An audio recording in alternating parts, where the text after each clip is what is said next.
ini merupakan komisioner Komnas Perempuan dan juga dosen di UIN Sunan Kalijaga. Kebetulan aku juga mahasiswi UIN Sunan Kalijaga, Prof. Tapi di kampus belum pernah ketemu Prof malah begitu. Dan kita udah ada Mbak Wanda juga dari Perkumpulan Rahima. Selamat datang narasumber dan teman-teman semua. Diskusi kali ini kita santai aja, kita sharing, kita berbagi perspektif, berbagi pengalaman di sini. Karena sudah ada dua narasumber kita nanti yang akan membedah gitu ya tema diskusi kita kali ini.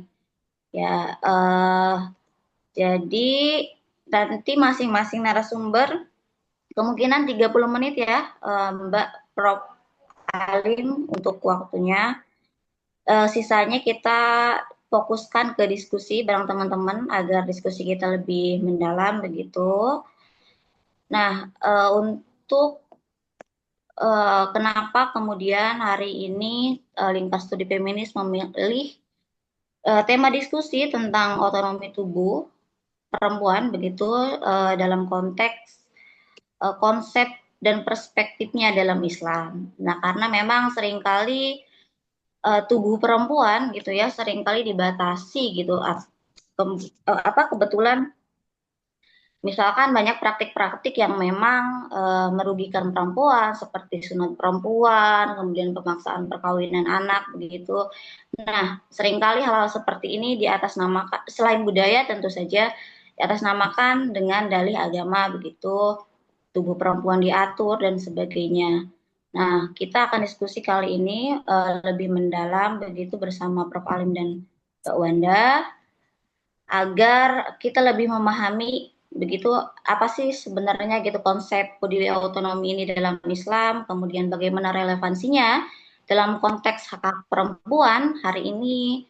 Kita juga akan membedah bagaimana hak-hak perempuan ini termasuk hak atas kesehatan reproduksi, kemudian hak untuk menentukan pilihan tubuhnya, tindakannya gitu kan, pilihan hidupnya dan terbebas dari kekerasan seksual dan bagaimana nanti perempuan muslim hari ini gitu kan dalam memahami agama dan otonomi tubuh mereka terutama dalam berkaitan dengan interpretasi patriarki terhadap teks-teks yang memang problematik gitu ya dan seringkali disalahpahami begitu. Nah, untuk mempersingkat waktu, teman-teman, mungkin aku akan serahkan ke narasumber pertama, yaitu Profesor Alimatul Kiptiah. Silakan, Prof. Aku serahkan untuk sesi pertama. Kurang lebih 30 menit sesi pertama. Oke. Baik, terima kasih Mbak Atuh. Bismillahirrahmanirrahim.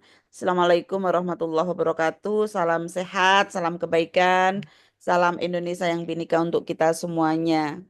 Yang kami hormati teman-teman Lingkar Feminis. Iya, Lingkar apa namanya? LSF.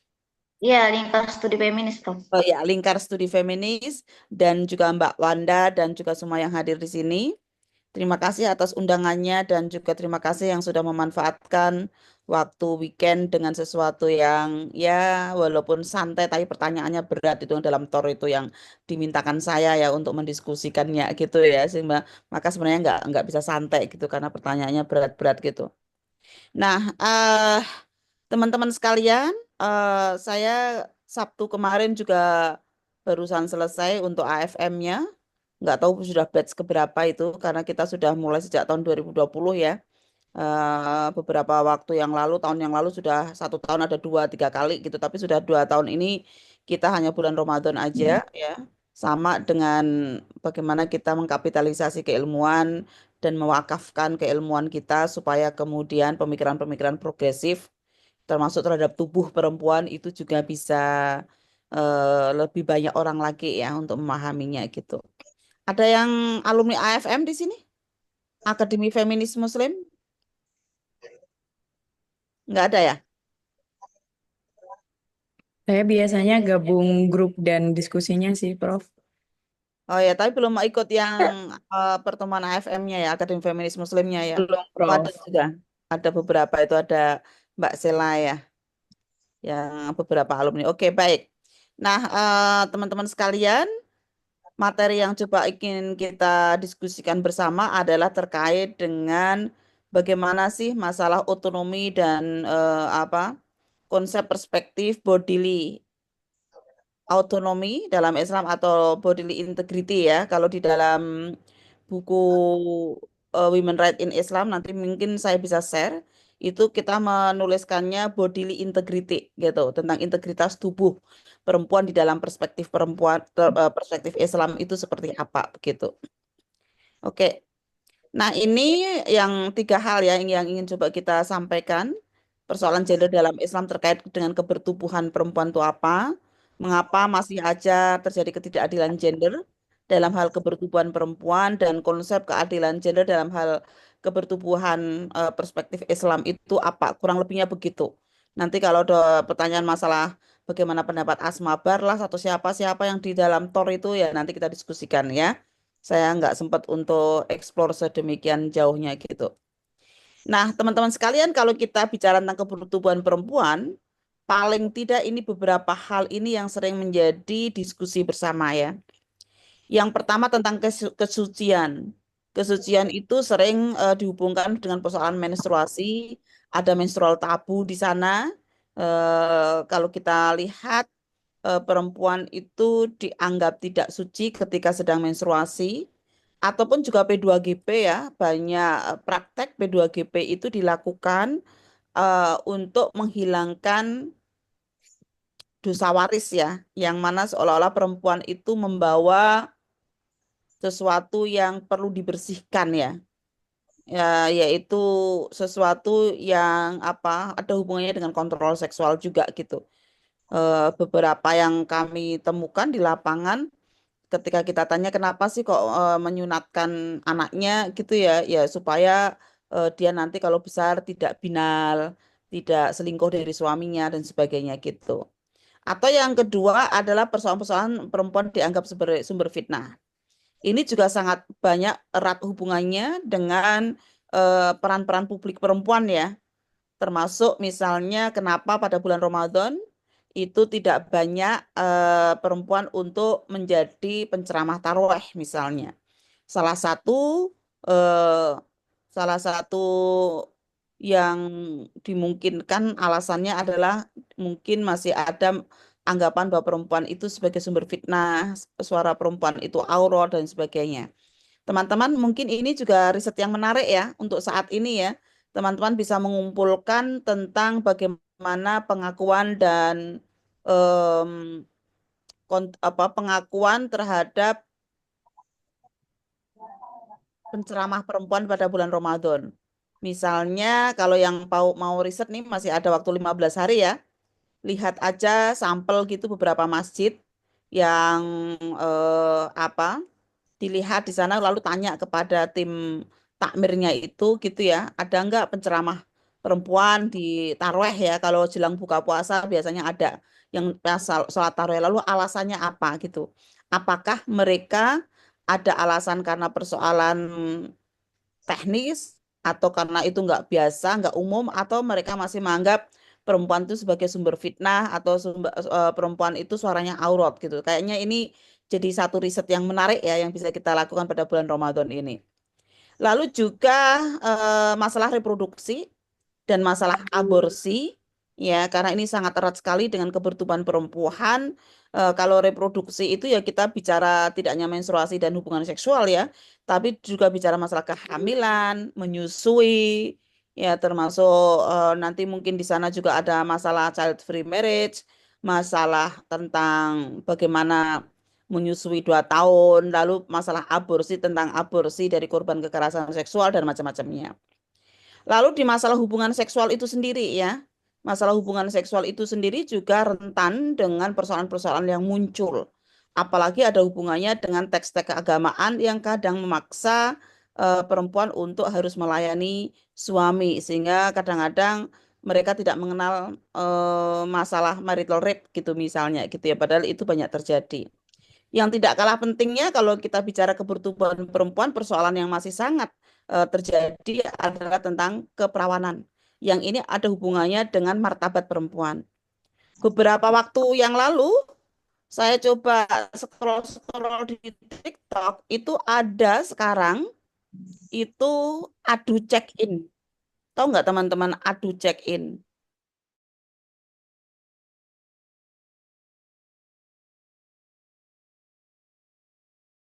Nah, SMP itu. Kita nakal kamu lagi pacaran, apa yang sudah kamu lakukan? Nah, mereka menjawabnya check-in. Gitu kan. Apa maksudnya check-in itu? Ya dia ke hotel gitu kan, check-in gitu kan. Waduh, saya bayanginnya ya, ini kalau ada hubungannya dengan masalah keperawanan ini ya. Kalau misalnya orang itu dengan check-in itu identik ya dengan ngamar, dengan apa ke hotel, lalu dia ditanyai dengan sepertinya kayak bangga sekali dan tidak malu. Ini wajahnya kelihatan dan itu di medsos berarti kan ada jejak digital.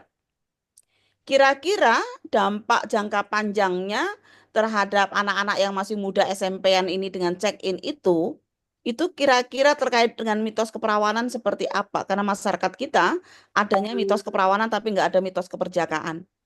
Hahaha, benar juga.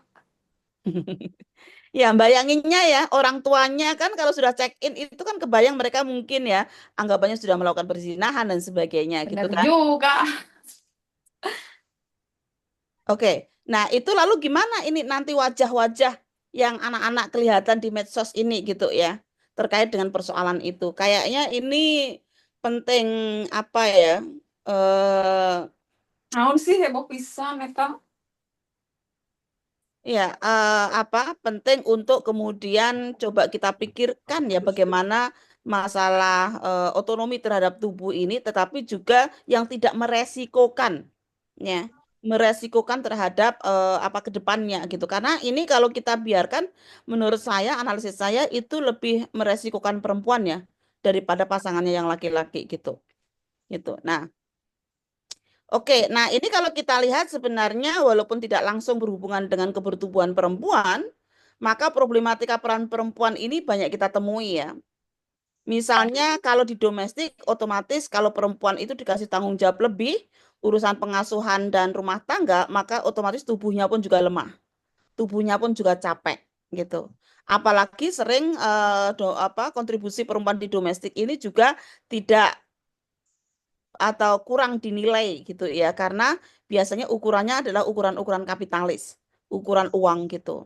Lalu di publik tadi ya pelabelan negatif sebagai sumber fitnah, diragukan kemampuannya kalau digaji kecil karena bukan mencari nafkah, ini juga masih banyak terjadi. Di ritual tadi juga sudah saya sampaikan, tokoh agama masih identik dengan laki-laki karena perempuan dianggap suaranya aurat gitu ya. Maka kemudian ketika dia memimpin agama, memimpin doa, apalagi jadi imam sholat gitu ya, itu kemudian dipertanyakan ataupun juga disalahkan begitu, dianggap sebagai sesuatu yang tidak tepat. Nah, kenapa sih itu tadi persoalan-persoalan itu terjadi? Paling tidak ada tiga hal ini ya, yaitu terkait dengan konstruksi budaya patriarki tentang isu-isu gender, lalu juga paham agama dan juga kebijakan. Yang ini kalau menurut Mansur Fakih ada persoalan-persoalan ketidakadilan gender ya, baik pelabelan negatif, subordinasi, marginasi, beban berpihak ataupun juga kekerasan. Nah, ini penjelasan-penjelasannya tentang apa yang disebut oleh Mansur Fakih tentang ketidakadilan gender itu.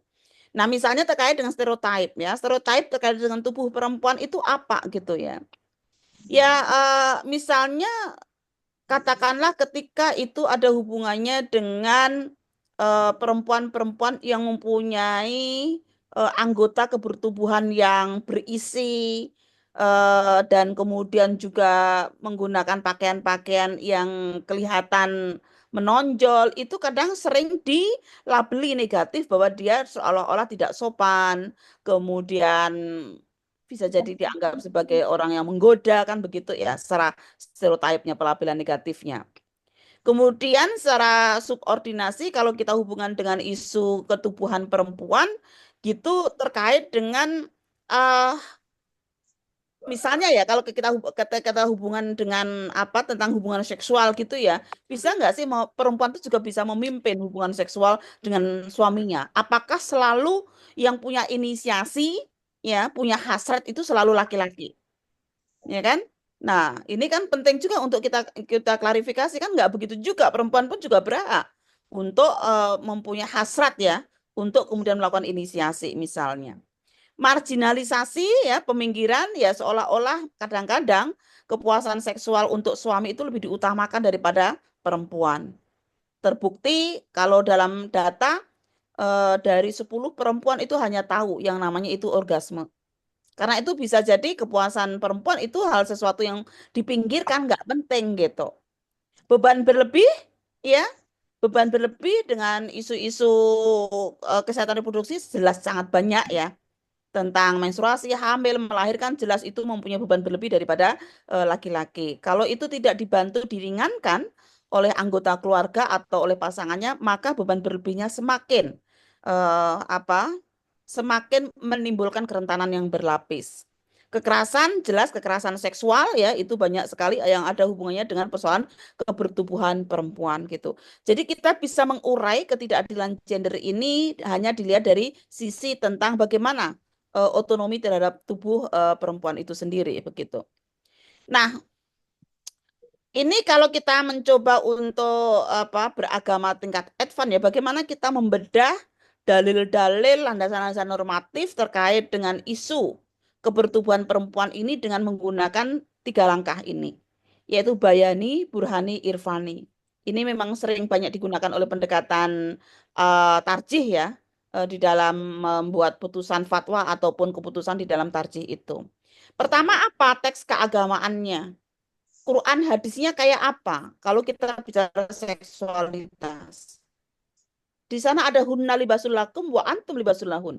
Wa asiruhunna bil ma'ruf. Tapi juga istrimu adalah ladang bagi kamu, maka datangilah semau kamu. Hadis juga ada yang mengatakan jika suami minta lalu ditolak maka dikutuk malaikat sampai subuh. Coba kita kumpulkan semua teks keagamaan itu. Bagaimana sih asbabul nuzulnya, asbabul furudnya? Bagaimana antara teks satu dengan teks yang lain secara komprehensif? Lalu burhani ini adalah data-data riset pengetahuan yang ada. Misalnya kayak tadi 10 perempuan hanya tahu yang namanya orgasme. Yang 7 yang lainnya tuh tidak mempunyai pemahaman tentang bagaimana dia bisa menikmati sesuatu karunia dari Tuhan dari tubuhnya misalnya. Ya, lalu irfani terkait dengan spiritual wisdom, hati nurani dan juga penguatan aspek kemanusiaan. 3 hal ini kita nggak boleh hanya ngambil satu ya, tapi ini harus kita ambil ketiga-tiganya begitu. Nah, selain itu teman-teman sekalian kalau kita pakai analisis partisipasi perempuan ya, untuk menentukan kebertubuhan perempuan, keputusan-keputusan ataupun kebijakan-kebijakan sejauh mana sih perempuan itu ikut terlibat untuk menentukan alat kontrasepsi apa yang digunakan. Kebijakan tentang P2GP itu seperti apa perempuan itu berpartisipasi dalam kontrol ini. Aksesnya juga bagaimana? Ya, terkait dengan alat kontrasepsi yang ada aksesnya gimana sih gitu. Kenapa alat kontrasepsi itu kok lebih banyak untuk perempuan tapi nggak banyak untuk laki-laki? Manfaatnya gimana nih kemanfaatannya?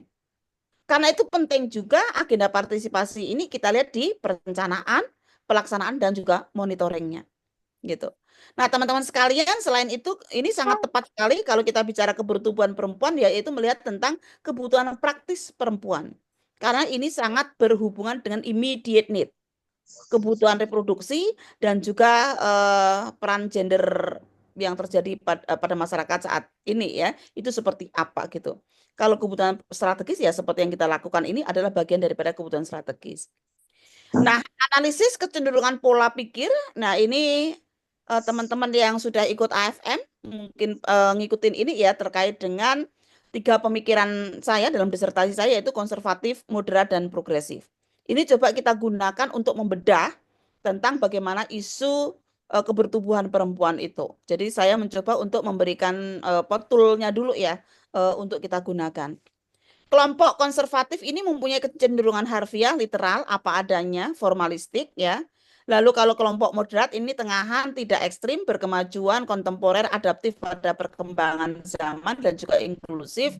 Progresif ini mengutamakan rasionalitas manusia, dan biasanya juga agak skeptis ya terhadap narasi-narasi literal. Nah, ini secara apa indikator-indikatornya ya nanti teman-teman bisa melihat sendiri tentang bagaimana konservatif, moderat dan progresif itu gitu. Nah, ini coba kita bawa ke pemikiran tentang yang ada hubungannya dengan isu tubuh perempuan. Misalnya terkait dengan penciptaan manusia. Orang konservatif akan punya pikiran perempuan itu diciptakan dari tulang rusuk laki-laki.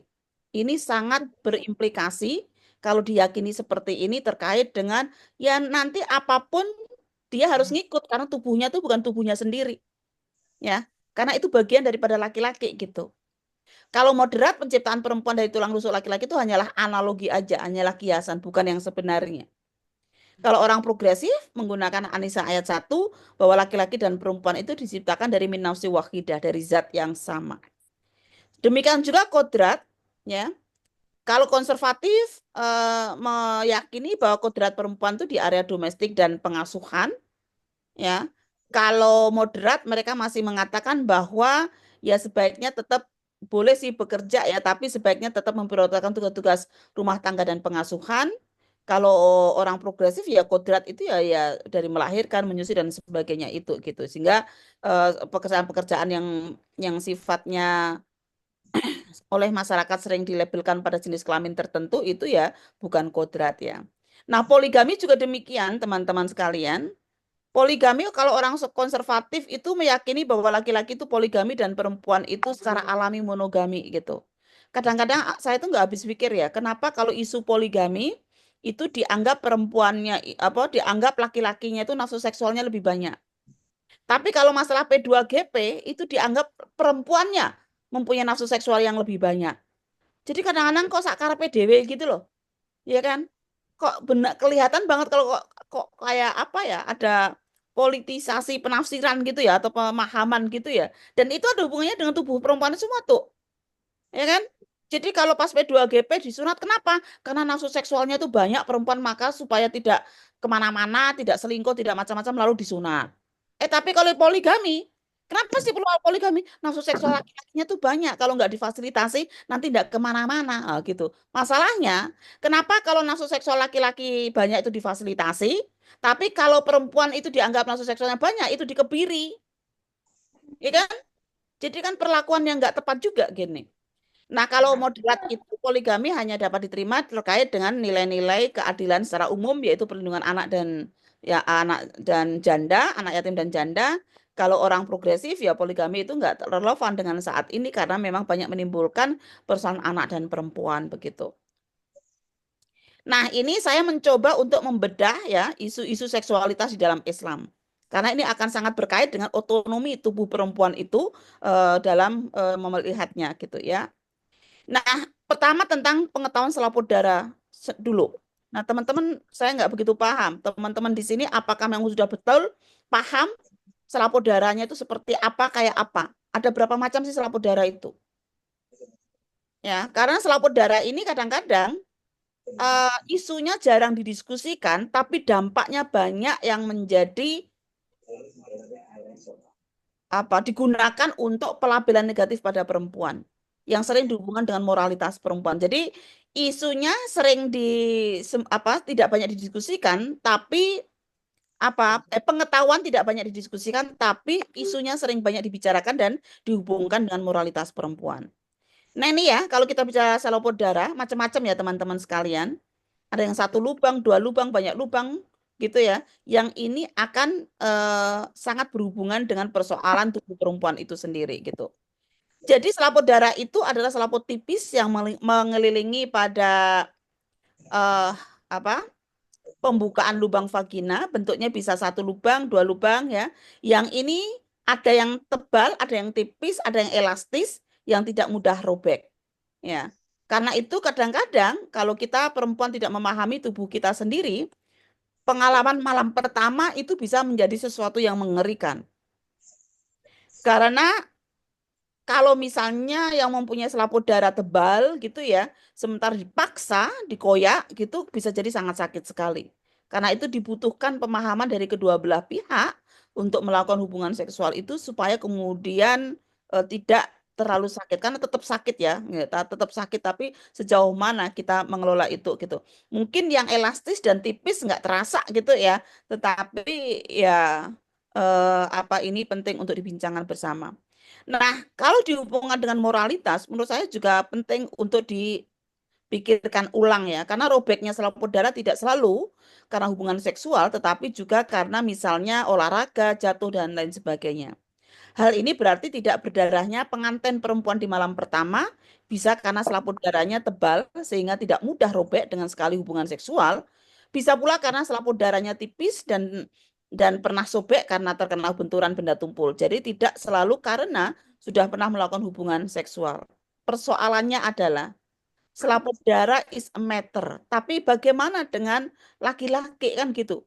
Masyarakat kita ini kadang-kadang nggak adil banget ya. Sampai ada selalu dikasih kain putih ya di apa itu tempat tidur untuk malam pertama. Tapi gimana itu untuk mengetes tentang dia sejaga atau tidak gitu? Nah, teman-teman sekalian, ini adalah salah satu bentuk dari yang biasa kita sampaikan di Binwin ya tentang reproduksi organ fungsi massa antara laki-laki dan perempuan gitu. Mohon maaf ini masih kurang rapi ya. Kalau laki-laki ini ya organ-organnya, fungsinya waktunya 5 sampai 9 menit. Ini biasanya Mbak Nurofiah ini sangat mahir membincangkan ini. Dampaknya kalau laki-laki itu banyak senangnya, sementara perempuan banyak banget nih ya alat reproduksinya dari vagina, hidung telur, sel telur dan macam-macamnya, fungsinya dari menstruasi, hubungan seksual, hamil, melahirkan, nifas dari ada yang per menit, per hari, per minggu, per bulan dan per tahun. Yang dampaknya bisa senang dan bisa sedih. Kenapa senang ya? Mungkin ketika dia pertama kali menstruasi senang gitu ya. Tetapi senang mungkin insya Allah akan mempunyai keturunan, tapi bisa jadi sedih karena bisa kemudian setiap hari pertama menstruasi sakit, misalnya kayak gitu. Nah, teman-teman sekalian, mengapa sih hubungan seksual itu harus nikah dulu di dalam konsep Islam? Supaya dampak jangka pendek dan jangka panjang itu menjadi tanggung jawab bersama. Karena kalau tidak dalam nikah dulu, kalau terjadi dampak-dampak buruk dari sebuah hubungan seksual itu akan menjadi hanya tanggung jawab perempuan. Ya. Karena itu kenapa perlu dinikah dulu itu supaya apapun eh, apa dampak-dampak yang ditimbulkan daripada aktivitas seksual itu ditanggung bersama, bukan hanya ditanggung oleh si perempuan saja gitu ya. Ini tuntunan menyikapi menstruasi ya tentang kita tahu menstruasi itu masih tabu dibincangkan, bahkan kalau dulu sampai dipindahkan tempatnya gitu ya. Eh, macam-macam lah gitu.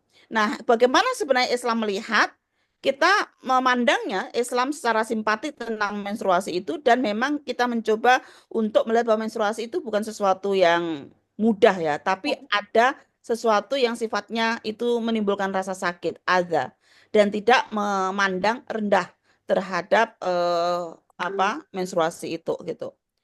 Lalu juga karena dia mengandung alza, penting untuk ada waktu istirahat karena itu ada cuti menstruasi begitu ya. Melarang hubungan seksual dengan istri selama menstruasi, hal ini karena ada dampak-dampak yang tidak baik juga gitu ya karena ketika menstruasi ya itu bisa jadi reproduksinya gitu itu kurang pas kalau ketika dia melakukan hubungan seksual. Kemudian membolehkan hubungan seksual setelah menstruasi selesai dengan cara-cara yang bermartabat. Lalu Allah mencintai orang yang bertaubat jika melakukan kesalahan dan orang yang membersihkan diri setelah kotor. Ini yang terkait dengan Al-Baqarah 22 ya, terkait dengan menstruasi. Nah, terkait dengan hubungan seksual, ini jelas di dalam Al-Quran Al-Baqarah 187 tentang hunna libasul lakum wa antum libasul lahun. Istri pakaian bagi suami dan suami pakaian bagi istri. Karena itu kalau kita lihat dari ayat ini, maka sebenarnya suami dan istri mempunyai otonomi terhadap tubuhnya masing-masing ya. Tentang, karena pakaian itu nggak bisa ya kita menggunakan pakaian untuk dipaksa, nggak nyaman ke cara kita berpakaiannya kalau kita paksa. Sehingga dia ya akan apa itu menghasilkan interpretasi-interpretasi yang egaliter ketika kemudian kita menafsirkan bahwa ini adalah pakaian itu simbol dari kenyamanan, simbol kehormatan gitu ya, yang kemudian juga tidak boleh ada paksaan kalau kita sedang menggunakan pakaian. Lalu ketika kita bicara tentang harsul lakum, ya ladang bagi kamu, tapi di situ ada wattaqullah. Ada kata-kata Allah di belakang ayat ini. Jadi ini penting untuk kita pahami bersama bahwa ladang ya ini tidak kemudian diartikan sebagai proses pemaksaan karena datanglah semau kamu, tapi kita mencoba menafsirkan bahwa ini bercocok tanamnya itu. Ya, karena hubungan seksual itu tidak hanya sekedar rekreasi, tapi dalam banyak pasangan mereka juga menginginkan ini untuk regenerasi. Karena itu supaya tumbuh kader-kader generasi-generasi yang baik, maka penting untuk mengolah tanaman ya, sawah itu dengan cara yang baik. Nah, ini tuntunan dalam berhubungan seksual ya, tadi sudah ibarat pakaian, kemudian juga apapun yang dilakukan dalam aktivitas seksual itu ingatlah kepada Allah. Bahwa Allah itu sangat tidak menyukai kekerasan, Allah itu sangat maha kasih dan sayang, dan memang tujuan pernikahan itu adalah untuk sebuah ketenangan, termasuk di dalam persoalan hubungan suami istri gitu. Nah, ini teman-teman sekalian yang ingin memperdalam, ada tulisan saya tentang ini tadi, hadis tentang jika kamu tidak melayani aku maka dikutuk malaikat sampai subuh gitu ya. Ini ada kajian saya tentang hadis ini, silahkan dibaca di buku Feminis Muslim, ada juga di genderprogressive.com juga ada judulnya Intervensi Malaikat dalam Hubungan Seksual. Gitu ya, silahkan nanti diperdalam sendiri. Nah, kalau kita melakukan hubungan suami istri, itu paling tidak ada 4 macam ini. Yang pertama adalah halal aman. Yang ini idealnya adalah ada otonomi terhadap tubuh perempuan juga di situ. Suami istri yang sudah siap dan mereka melakukannya dengan ridho, tanpa ada paksaan. Nah, yang nomor 2, ini kemungkinan otonomi terhadap tubuh nggak terjadi. Walaupun mereka suami istri, tapi pelaksanaannya itu dengan intimidasi. Ya, dengan intimidasi. Kalau kamu nggak melayani aku dikutuk malaikat sampai subuh loh gitu. Mereka suami istri gitu. Mereka halal tapi nggak aman. Yang ketiga ini halal, tidak halal tapi aman. Di kelompok ketiga ini bisa jadi ada otonomi terhadap tubuh perempuan itu walaupun mungkin itu di luar pernikahan. Karena adanya konsen ya, adanya kerelaan dan sebagainya. Walaupun penting untuk dicermati untuk anak-anak ini susah ya untuk kemudian itu menjadi konsen gitu. Nah, yang keempat ya tidak halal, tidak aman. Mereka bukan suami istri, tapi kadang-kadang berdampak kepada kehamilan. Nah, jika sudah pada level keempat ini, maka dampak yang paling buruk itu biasanya dialami oleh perempuan begitu. Sehingga masuk kategori relasi yang beresiko. Nah, terkait dengan kehamilan dan melahirkan ini beberapa tuntunannya. Kalau saya mencoba untuk menafsirkan kata-kata ibumu, ibumu, ibumu baru ayahmu, itu tidak kita tafsirkan bahwa ibu itu lebih dihormati daripada ayah. Karena kalau kita membuat tafsir penghormatan, kita agak bingung dengan tafsir birrul walidain.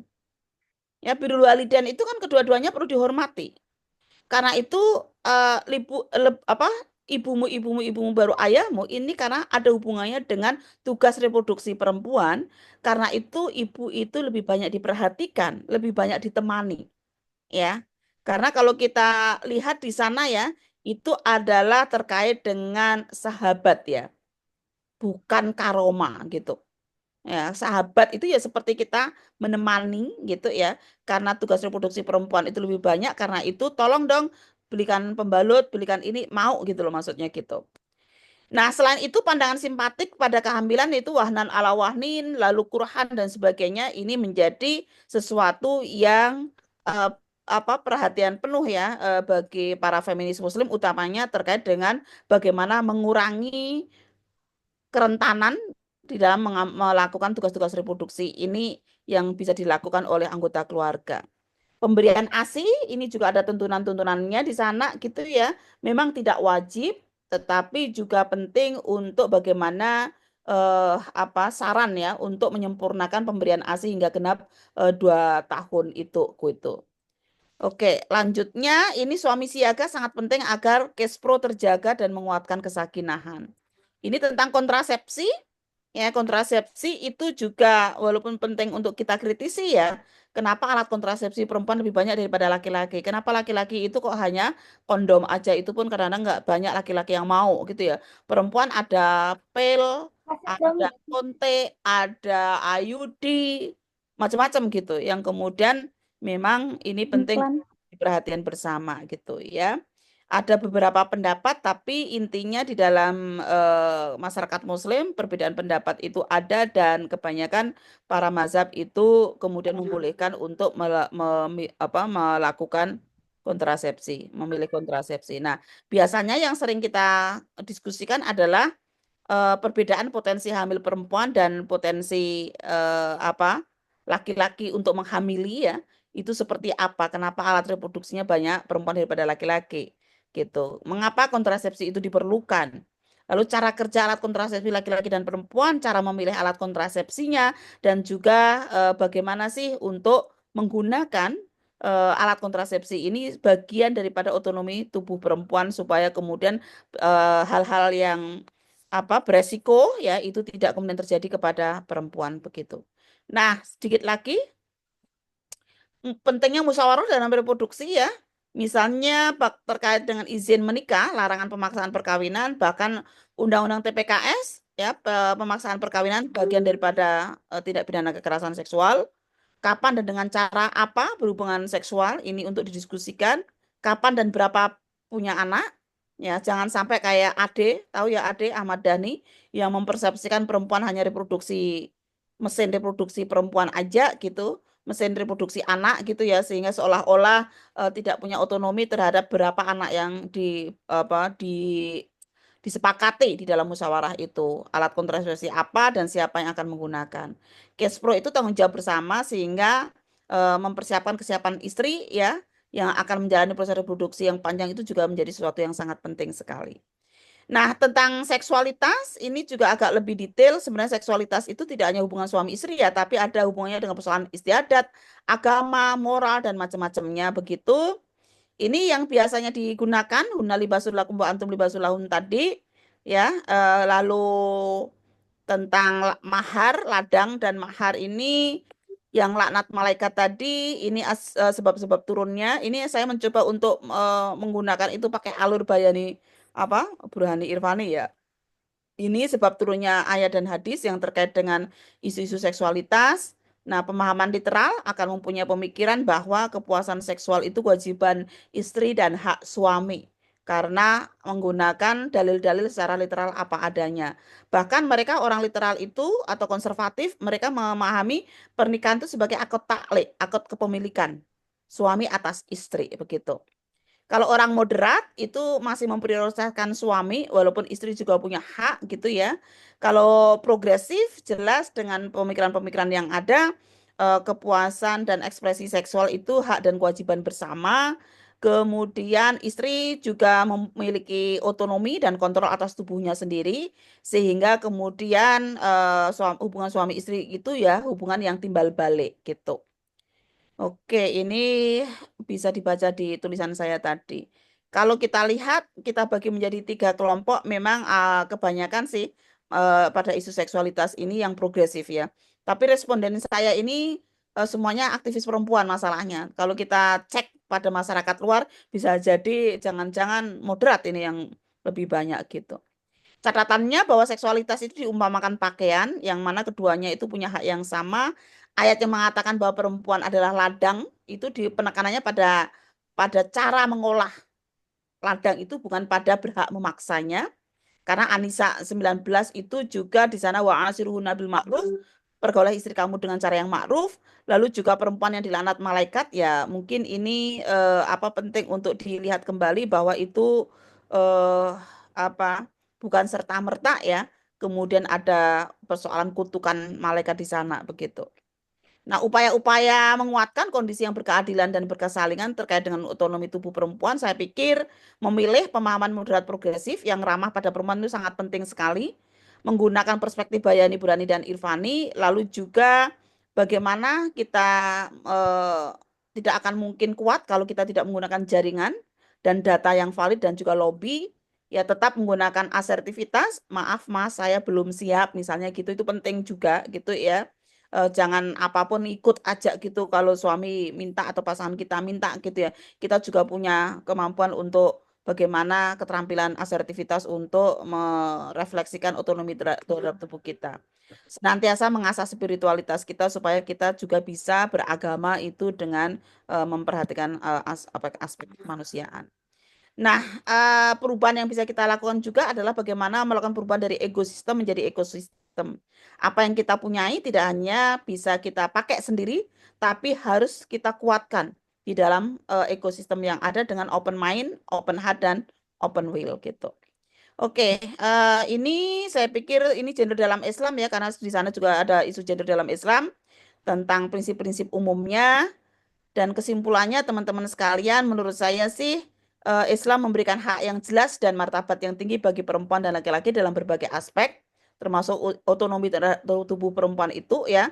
Perempuan itu dihargai setara di hadapan Allah dengan laki-laki, pelibatan perempuan pada posisi-posisi strategis sehingga bisa tadi ya agenda partisipasi tadi ya itu sangat penting karena ada banyak kebertubuhan perempuan itu hanya bisa disampaikan oleh perempuan.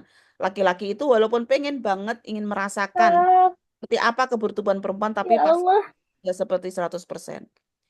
Lalu kemudian pemikiran-pemikiran yang mengarah pada perempuan sebagai sumber fitnah, lalu juga sebagai sumber aurat dan macam-macamnya, saya pikir itu pemikiran-pemikiran yang juga tidak progresif gitu ya.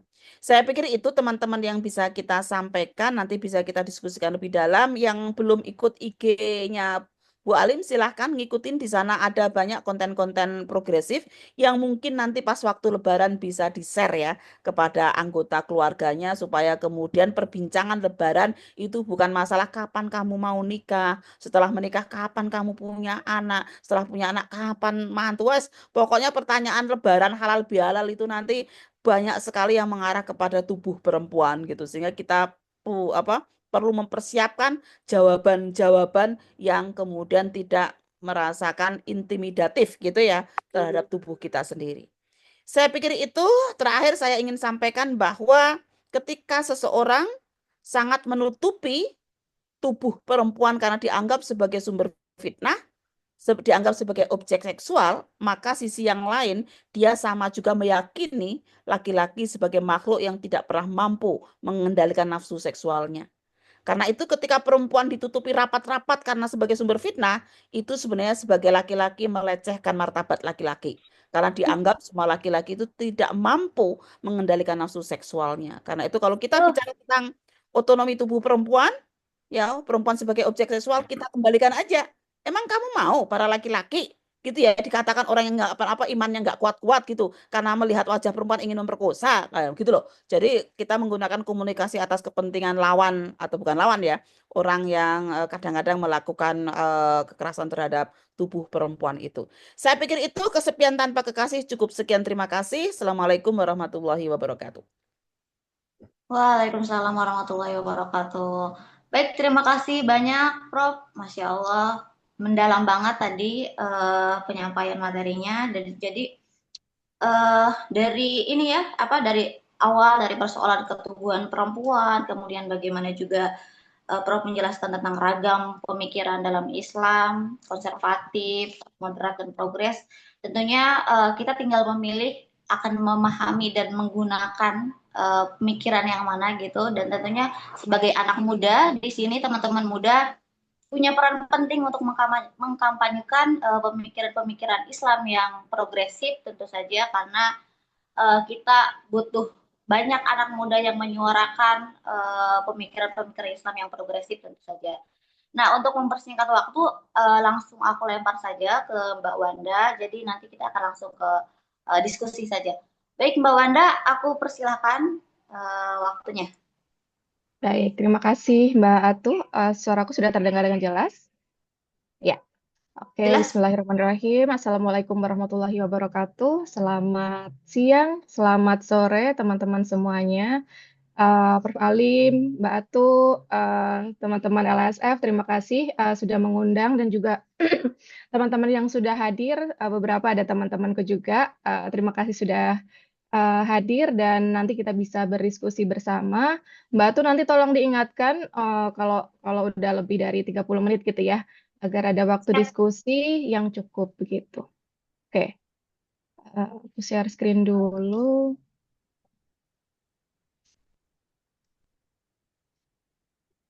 Sebentar ya.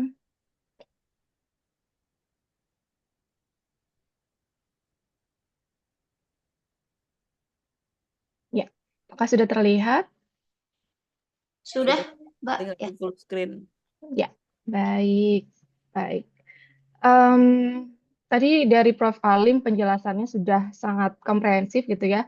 Dan aku ingin menjelaskan tentang beberapa hal yang diminta. Dan lagi-lagi seperti Prof. Alim gitu ya. Prof, di dalam TOR itu ada cukup banyak sekali yang ingin dibahas gitu ya. Cuman aku membagi ke dalam 4 hal ini dan sebagian juga sudah dijelaskan Prof. Alim dan juga 4 hal yang ingin kubagikan. Yang pertama tentang pandangan patriarkal gitu ya, yang mempengaruhi kebijakan, norma, dan peran perempuan. Kemudian tantangan mencapai kesetaraan gender dan otonomi tubuh perempuan. Kemudian upaya Rahima dan KUPI, Kongres Ulama Perempuan Indonesia untuk tafsir agama yang adil gender dan juga peluang hak-hak perempuan. Yang pertama, pandangan patriarkal. Eh, ini teman-teman pasti sudah memahami tentang patriarki gitu ya, karena kata-kata ini mungkin salah satu kata-kata yang paling banyak yang bisa di search gitu ya di sosial media gitu. Nah, menurut Kamla Basin, secara harfiah patriarki itu adalah sistem yang menempatkan ayah atau laki-laki sebagai penguasa keluarga. Jadi secara luas patriarki itu adalah masyarakat di mana kaum laki-laki berkuasa atas kaum perempuan dan anak-anak. Nah, sistem patriarki ini bekerja berdasarkan cara pandang laki-laki yang hierarkis, yang kita lawan tentu saja gitu ya ketika kita berbicara tentang patriarki itu bukan berarti perempuan membenci laki-laki gitu ya, tapi sistem yang mendominasi yang menyebabkan ketimpangan relasi ini yang sebenarnya kita lawan bersama begitu. Ini isu-isu ketubuhan perempuan sebagian juga dijelaskan oleh Prof. Alim tadi. Tentu aja semua ini adalah langsung berhubungan dengan otonomi tubuh perempuan gitu ya. Kekerasan berbasis gender itu langsung berhubungan dengan otonomi tubuh perempuan gitu. Seperti kekerasan seksual dan ini bentuknya ada banyak sekali gitu ya. Kemudian ada pemaksaan perkawinan, ada P2GP atau sunat perempuan ya bahasa yang lebih familiar di dalam masyarakat. Kemudian femisida, pembunuhan terhadap perempuan, kemudian ada poligami, ada perempuan lajang dan aku menuliskan secara khusus juga di bukuku tentang perempuan lajang. Kemudian ada human trafficking gitu ya. Kemudian ada pedila atau perempuan yang dilacurkan. Kemudian perempuan bekerja pun itu tentang ketubuhan perempuan gitu ya. Kemudian child free, ini juga tentang child free itu salah satu apa namanya kajian atau topik risetku gitu ya di kajian gender. Kemudian tabu menstruasi tadi dijelaskan oleh Prof. Alim, kemudian kontrasepsi dan juga child grooming gitu. Ini hanya sebagian dari isu-isu ketubuhan perempuan yang mana kemudian mendiskriminasi perempuan gitu ya, meminggirkan hak-hak perempuan, mengsubordinasi perempuan, dan juga membuat perempuan berada dalam posisi yang tidak setara begitu. Ini tantangannya, aku ingin menggunakan framework atau kerangka berpikir dari Kate Millett gitu ya tentang politik seksual. Menurut Kate Millett itu patriarki itu ada 8 bentuknya tertanam dalam ideologi, biologi, sosiologi, kelas, kemudian ekonomi dan pendidikan, pemaksaan, kemudian mitos dan agama dan juga psikologi. Mungkin ini agak ini ya nggak apa-apa ya ini anggapannya kita sedang ngobrol dengan santai kan. Semoga ini bisa santai gitu ya karena ini satu framework yang aku gunakan juga dalam penelitian child free aku. Yang pertama ideologi. Nah, ideologi ini kan adalah nilai dan keyakinan gitu ya yang disosialisasikan terkait karakteristik dan peran femininitas dan maskulinitas yang melahirkan superioritas pada laki-laki dan inferioritas pada perempuan begitu. Jadi nilai-nilai yang dilekatkan pada femininitas itu seperti kepasifan, ketidaktahuan, kepatuhan, kebajikan, dan juga ketidakefektifan itu menurut Millet itu lekat dengan femininitas gitu. Sedangkan laki-laki itu dilekatkan dengan nilai-nilai seperti agresi, kecerdasan, kekuatan, keberhasilan gitu ya, yang mana itu adalah nilai yang superioritas gitu. Jadi ideologi ini yang bentuk dari patriarki adalah ideologi yang secara sistemik sebenarnya yang tertanam dalam pemikiran kita, dalam sikap kita gitu ya. Kalau kata Bu Nurofiah itu Bu Bu Ibu Dr. Nurofiah sering bilang bahwa kita semua adalah anak kandung patriarki gitu ya. Dan saya juga oh iya ya, kita menerima gitu ya sosialisasi, diwariskan nilai-nilai, kita dicontohkan sikap-sikap gitu ya yang memang mengandung nilai dan keyakinan yang berpusat gitu ya pada laki-laki, kemudian yang memisahkan gitu ya femininitas dan juga maskulinitas gitu ya, karakteristik yang feminin dan juga maskulin gitu. Kemudian secara biologi, perbedaan psikososial karena perbedaan biologi perempuan dan laki-laki itu dianggap sebagai bentuk kebiasaan dan alami gitu ya. Ketika perempuan memiliki secara kodrati gitu ya, diberikan Tuhan sistem reproduksi, itu berarti perempuan dianggapnya harus memiliki anak gitu. Nanti ada juga tentang motherhood mandate gitu ya, atau kewajiban menjadi ibu gitu. Kemudian juga perempuan dianggap lemah gitu ya. Kemudian trait kepribadian maskulin dan feminin secara biologis itu perempuan secara biologis itu dianggapnya lemah dan laki-laki itu yang lebih kuat begitu ya.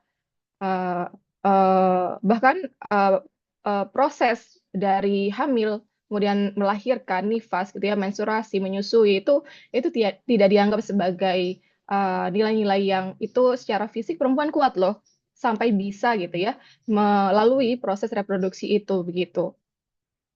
Kemudian sosiologi.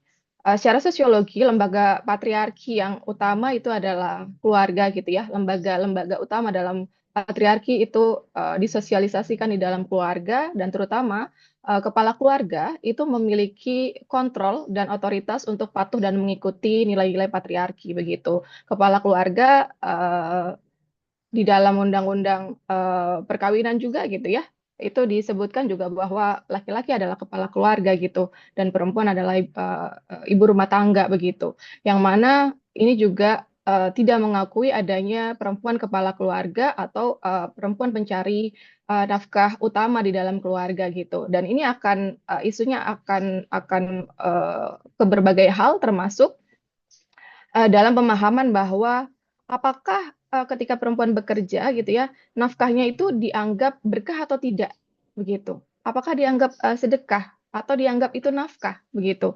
Jadi ini banyak sekali, termasuk juga bentuknya gitu ya, kekerasan fisik gitu, kekerasan fisik, kekerasan seksual, kepemilikan gitu ya, properti, perempuan itu adalah properti, anak itu adalah properti gitu ya, dan bahkan pembunuhan atau femisida. Kemudian ini motherhood mandate untuk kewajiban menjadi ibu gitu ya di dalam budaya pronatalis, dan perempuan yang sebagai lian gitu ya. Jadi kepentingan perempuan itu kepentingan nomor sekian, suaranya juga tidak begitu penting begitu ya. Dan kodrat perempuan itu menjadi ibu rumah tangga, memiliki anak gitu ya. Dan perempuan akhirnya teralienasi dari tubuhnya sendiri gitu, karena ketika menikah gitu ya, meskipun menikah sebenarnya di dalam Islam sendiri ada banyak hukumnya gitu ya, bisa wajib gitu ya, bisa wajib, bisa sunnah dan seterusnya gitu. Jadi tapi yang diamini, yang dilakukan gitu ya di dalam masyarakat kan wajib gitu untuk menikah itu gitu. Sekalipun pernikahannya itu penuh dengan kekerasan atau KDRT gitu ya, penuh dengan sampai pada femisida, itu dianggapnya juga bukan suatu hal yang besar gitu ya di dalam rumah tangga. Yang penting nikah gitu. Kemudian kelas. Nah, kelas ini langsung berhubungan dengan ras, gender, seksualitas, dan identitas lainnya yang mempengaruhi posisi seseorang di dalam masyarakat. efek dari kelas ini di dalam patriarki membuat perempuan itu ditempatkan dalam kondisi yang parasit gitu ya, bahwa perempuan itu akan utuh jika bersama laki-laki gitu ya. Perempuan ini adalah setengah dan kita menikah atau berpasangan itu untuk melengkapi diri kita gitu ya. Menikah itu untuk membuat kita sempurna gitu ya, untuk mencapai tingkat femininitas yang tertinggi bagi perempuan gitu ya. Menikah kemudian punya anak itu berarti perempuan sudah melaksanakan gitu ya, apa namanya, peran-peran femininnya begitu. Nah, efek dari kelas dalam patriarki ini membuat perempuan itu bermusuhan dengan perempuan lain gitu ya. Perempuan yang baik versus perempuan yang tidak baik itu, good woman dan juga bad woman gitu ya.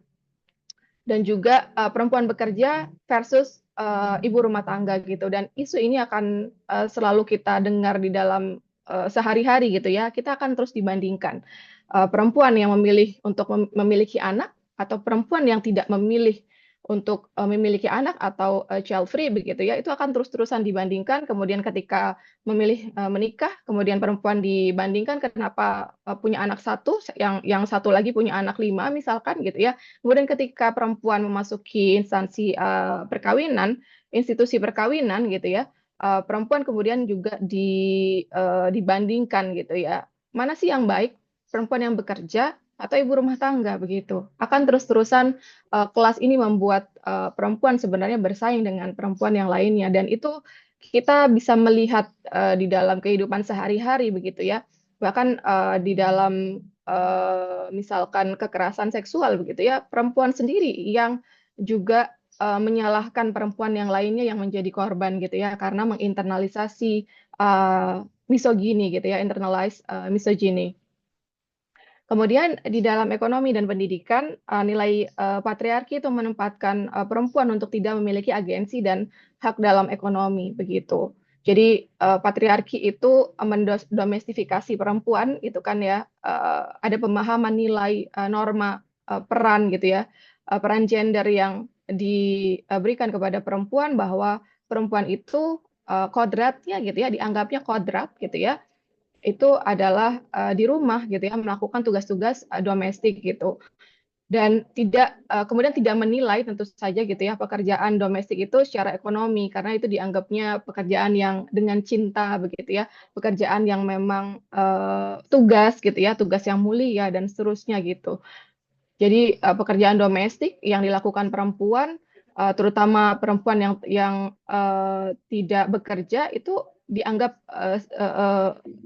sebagai perempuan yang tidak bekerja begitu ya, perempuan yang parasit, yang tidak berkontribusi apapun di dalam rumah tangga gitu ya. Padahal dengan perempuan menjadi ibu rumah tangga, dia mengerjakan tugas domestik perempuan, perempuan sebenarnya berkontribusi di dalam ekonomi keluarga tentu saja begitu ya, karena kerja-kerja itu ketika dijadikan pekerjaan ya itu akan bernilai ekonomi begitu. Tapi di dalam keluarga, peran perempuan di dalam tugas domestik ini tidak dianggap secara ekonomi itu menguntungkan begitu. Dan secara ekonomi perempuan akhirnya bergantung pada laki-laki begitu. Kemudian perempuan juga tidak diberi akses gitu ya dalam pendidikan untuk mendapatkan pendidikan, dan bidang pendidikan pun bergender gitu ya dari awal gitu. Misalkan perempuan itu lekat dengan pekerjaan-pekerjaan atau bidang-bidang yang misalkan psikologi itu banyak perempuan, anak teknik itu laki-laki gitu ya, dan itu masih berlangsung hingga sekarang gitu. Kemudian ini juga saya juga mengalami sendiri gitu ya, kalimat-kalimat yang seperti ini, ngapain sih perempuan sekolah tinggi-tinggi gitu ya, ujungnya juga di dapur gitu. Kemudian perempuan jangan sekolah tinggi-tinggi dong, nanti laki-laki akan takut begitu. Jadi ini mungkin teman-teman juga mengalami hal-hal atau kalimat komentar dari masyarakat terkait bagaimana ketika kita mencapai pendidikan kita yang lebih tinggi atau yang lebih baik, tidak ada apresiasi yang datang pada kita gitu ya. Yang ada justru invalidasi. Ngapain sih sekolah tinggi-tinggi, nanti laki-laki takut loh gitu. Jadi saya ingat sekali ketika saya melanjutkan studi S2 gitu ya. kalimat yang pertama seseorang gitu ya di dalam keluarga di keluarga jauh gitu ya, dia mengkomentari bukan selamat atau apa gitu ya untuk mengapresiasi, tapi yang dia bilang adalah terus kalau kuliah lagi kapan nikahnya gitu. Jadi tetap sebagaimanapun segimanapun perempuan itu berprestasi gitu ya atau mencapai sesuatu impian dia gitu ya, dia tetap tetap tidak akan dianggap mencapai feminitas tertinggi dia kalau belum menikah begitu. Dan juga selanjutnya ini tentang pemaksaan. Pemaksaan ini kekuatan kelembagaan melalui sistem yang legal yang merampas perempuan dari kontrol atas tubuhnya. Misalkan honor killing gitu ya, kekerasan seksual. Kemudian hukuman jika perempuan menolak. Bahkan perempuan sebenarnya bukan takut untuk mengatakan tidak gitu ya, tapi perempuan takut setelah mengatakan tidak itu hukuman apa yang menanti gitu ya, karena setelah itu ada pendisiplinan tubuh kepada perempuan. Di situ perempuan akan ada misalkan ada dihukum cambuk gitu ya ketika melakukan hubungan seksual misalkan gitu ya di luar perkawinan atau ketika berselingkuh, tapi laki-laki bebas dari itu begitu. Kemudian mitos dan agama. Nah, mitos dan interpretasi agama yang menggambarkan bagaimana perempuan itu seharusnya itu dibentuknya oleh laki-laki gitu ya, atau menggunakan male gaze. Dan bagaimana peran perempuan yang baik gitu ya dalam tanda kutip sebagai perempuan, bagaimana perempuan sebaiknya bersikap, berperilaku dan berpikir itu disesuaikan dengan kebutuhannya laki-laki gitu ya. Termasuk juga bagaimana desain-desain mobil yang itu menggunakan defaultnya laki-laki gitu. Kemudian mitos itu kenapa sebenarnya masih ada gitu ya, dan itu salah satu bentuk patriarki yang masih langgeng hingga sekarang karena mitos itu adalah propaganda yang efektif gitu ya. Kalimat mitos itu adalah nilai gitu ya, suatu hal yang efektif yang mendasarkan argumen pada etika dan teori asal-usul yang itu disosialisasikan terus-menerus, diwariskan dan dipercayai gitu. Misalkan di dalam mitos dan agama ini, praktik yang menempatkan perempuan sebagai lian, yaitu tabu menstruasi gitu ya. Tadi dijelaskan oleh Prof. Alim. Perempuan ketika mengalami menstruasi itu dianggapnya itu sebagai kutukan gitu ya. Dulunya dilarang ke tempat suci, bahkan dijauhkan gitu ya. Dia tidak boleh tinggal di rumah gitu ya. Bahkan dia harus tinggal sendiri jauh dari rumah dengan kondisi yang sangat tidak aman gitu ya bagi perempuan gitu. Dan juga status inferioritas bahwa perempuan itu tidak bisa memimpin gitu karena emosional gitu.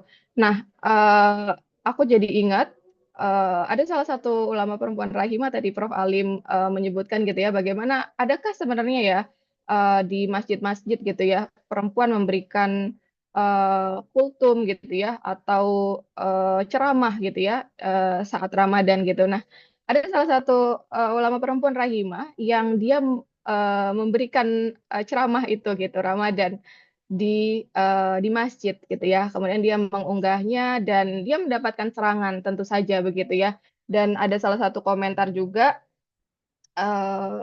saya ingin bacakan, dibilang ya, tolonglah dia itu jangan lagi-lagi naik mimbar gitu ya, jangan melanggar aturan Islam.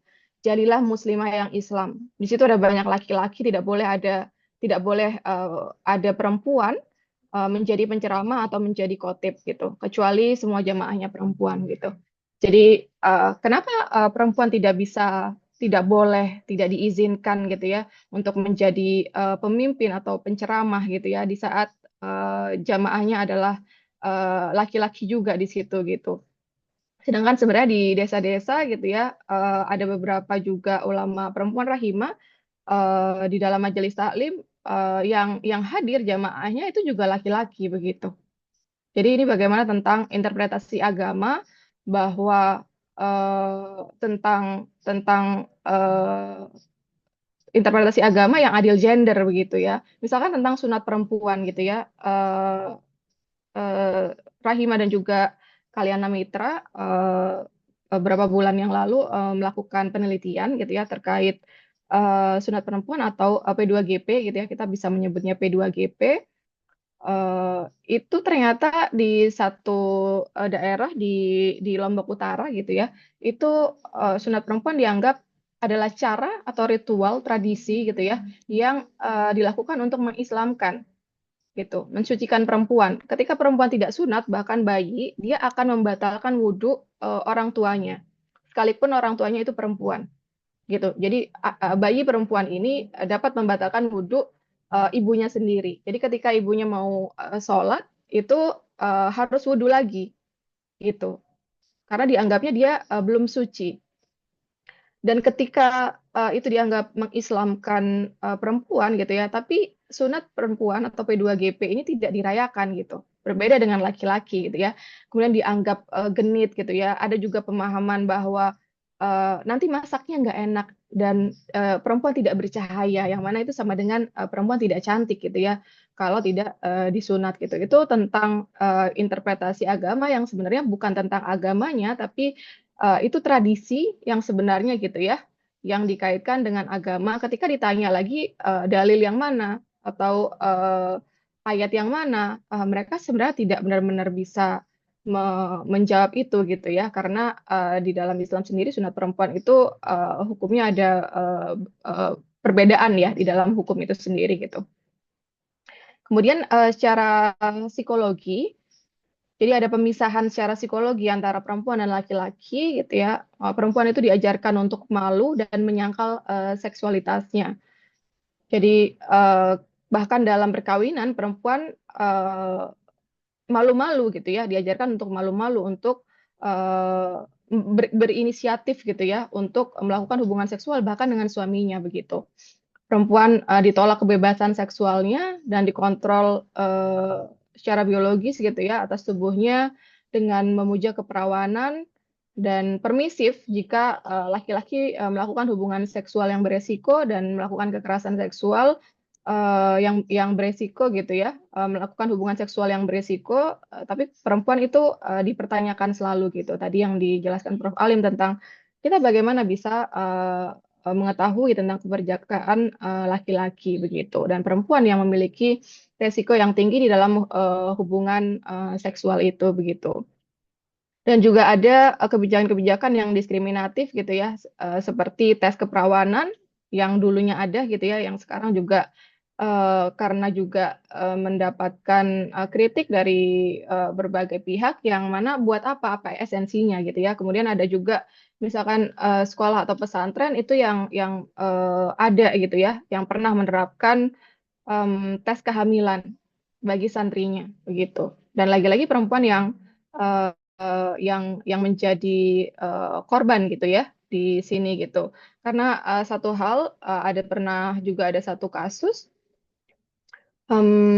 Jadi anak perempuan ini santri, dia masih SMP, dia berpacaran gitu ya, dan dia tuh tidak memahami gitu ya bagaimana terjadinya kehamilan gitu. Jadi dia tidak tahu bahwa kemudian dia hamil gitu. Sampai perutnya besar, kemudian orang tuanya memeriksakan dan dia tidak tahu, sama sekali tidak tahu bahwa apa yang dia lakukan dengan pacarnya itu menyebabkan atau membuat dia hamil. Dengan segala resikonya dia tidak bisa memahami itu gitu. Kemudian perempuan juga akhirnya gitu ya tidak membuat perempuan menukar seksualitasnya untuk mendapatkan dukungan dan status gitu. Ini juga terkait misalkan yang istilah yang seperti pelakor gitu ya, ani-ani dan seterusnya gitu. Jadi ini satu juga dampak kepada perempuan gitu ya. Akhirnya perempuan harus menukar seksualitasnya untuk mendapatkan sesuatu karena 7 hal yang sudah saya sebutkan di awal tentang bentuk-bentuk patriarki itu. Kemudian upaya Rahima dan KUPI, Kongres Ulama Perempuan Indonesia untuk Tafsir Agama yang Adil Gender, tadi sebenarnya sudah dijelaskan oleh Prof. Alim. Jadi saya akan menjelaskan beberapa hal saja yang dikerjakan oleh Rahima.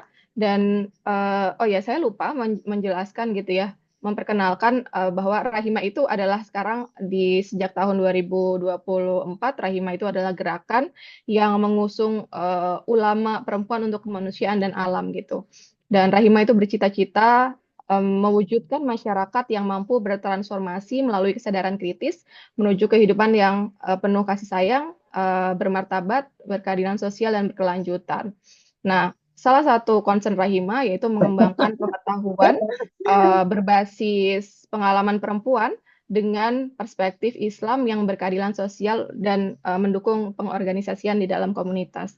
Rahima adalah salah satu inisiator atau yang menginisiasi lahirnya Kongres Ulama Perempuan pertama di tahun 2017 gitu ya, dan Kongres Ulama Perempuan yang kedua di tahun 2022 begitu. Jadi ini program strategis Rahima, ada 3 hal yang dilakukan oleh Rahima ya, ini adalah upaya-upaya untuk memberikan tafsir yang adil gender melalui 3 hal, yaitu bidang pendidikan, penyebaran informasi, dan juga pendampingan simpul ulama perempuan. Dan ketika kita berbicara tentang ulama perempuan, tentu saja ulama perempuan di sini tidak hanya tentang jenis kelamin gitu ya, karena ulama perempuan itu berjenis kelamin laki-laki dan juga perempuan. Ulama perempuan adalah perspektif gitu ya, pendekatan. Di bidang pendidikan yang kami melakukan ada pengkaderan ulama perempuan. Ini ada 5 tadarus, menyebutnya tadarus 1 sampai 5. Jadi di sana ada tema-tema, ada analisis sosial, analisis gender, keulamaan gitu ya, dakwah yang transformatif dan seterusnya.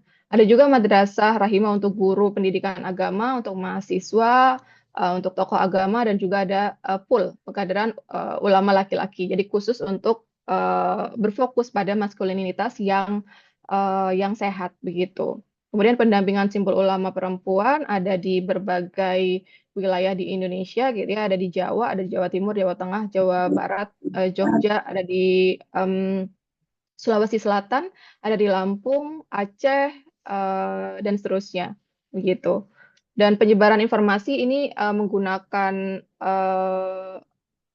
produk pengetahuan gitu ya, bentuk-bentuknya ada majalah, ada buku-buku, ada modul, ada sholawat, ada di media sosial gitu ya, dan di website Suara Rahima, teman-teman juga bisa mengakses. Di situ ada buku-buku yang sudah diterbitkan Rahima yang bisa diakses juga. Ada modul juga gitu ya, ada majalah SR juga. Nah, ini mungkin ada teman-teman yang bahkan mengikuti gitu ya Kongres Ulama Perempuan yang pertama dan kedua. Ini hasil musyawarah keagamaan KUPI yang pertama, pengharaman tentang kekerasan seksual di dalam maupun di luar pernikahan, perlindungan anak di bawah umur dari pernikahan gitu ya, perkawinan, kemudian pengharaman perusakan alam.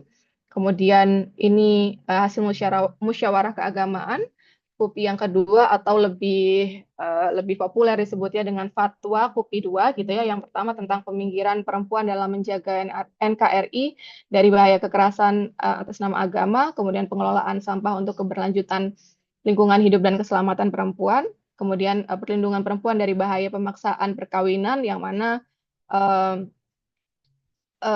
ini juga langsung berkaitan dengan ketubuhan perempuan gitu ya, otonomi tubuh perempuan, perlindungan jiwa perempuan dari bahaya kehamilan akibat perkosaan, kemudian perlindungan perempuan dari pemotongan dan perlukaan genitalia perempuan atau P2GP yang membahayakan tanpa alasan medis. Nah, dari fatwa KUPI yang pertama dan yang kedua ini semuanya tentang ketubuhan perempuan gitu, berdampak langsung pada ketubuhan perempuan. Jadi ini adalah pendekatan atau metodologi KUPI dalam pandangan keagamaan gitu ya, menggunakan sumber-sumber keislaman, Quran gitu ya, hadis, aqwalul ulama, dan juga konstitusi, dan menggunakan 3 metode atau trilogi KUPI, konsep keadilan hakiki, Ibu Dr. Nur Rofiah, kemudian mubadalah atau kesalingan dari Dr.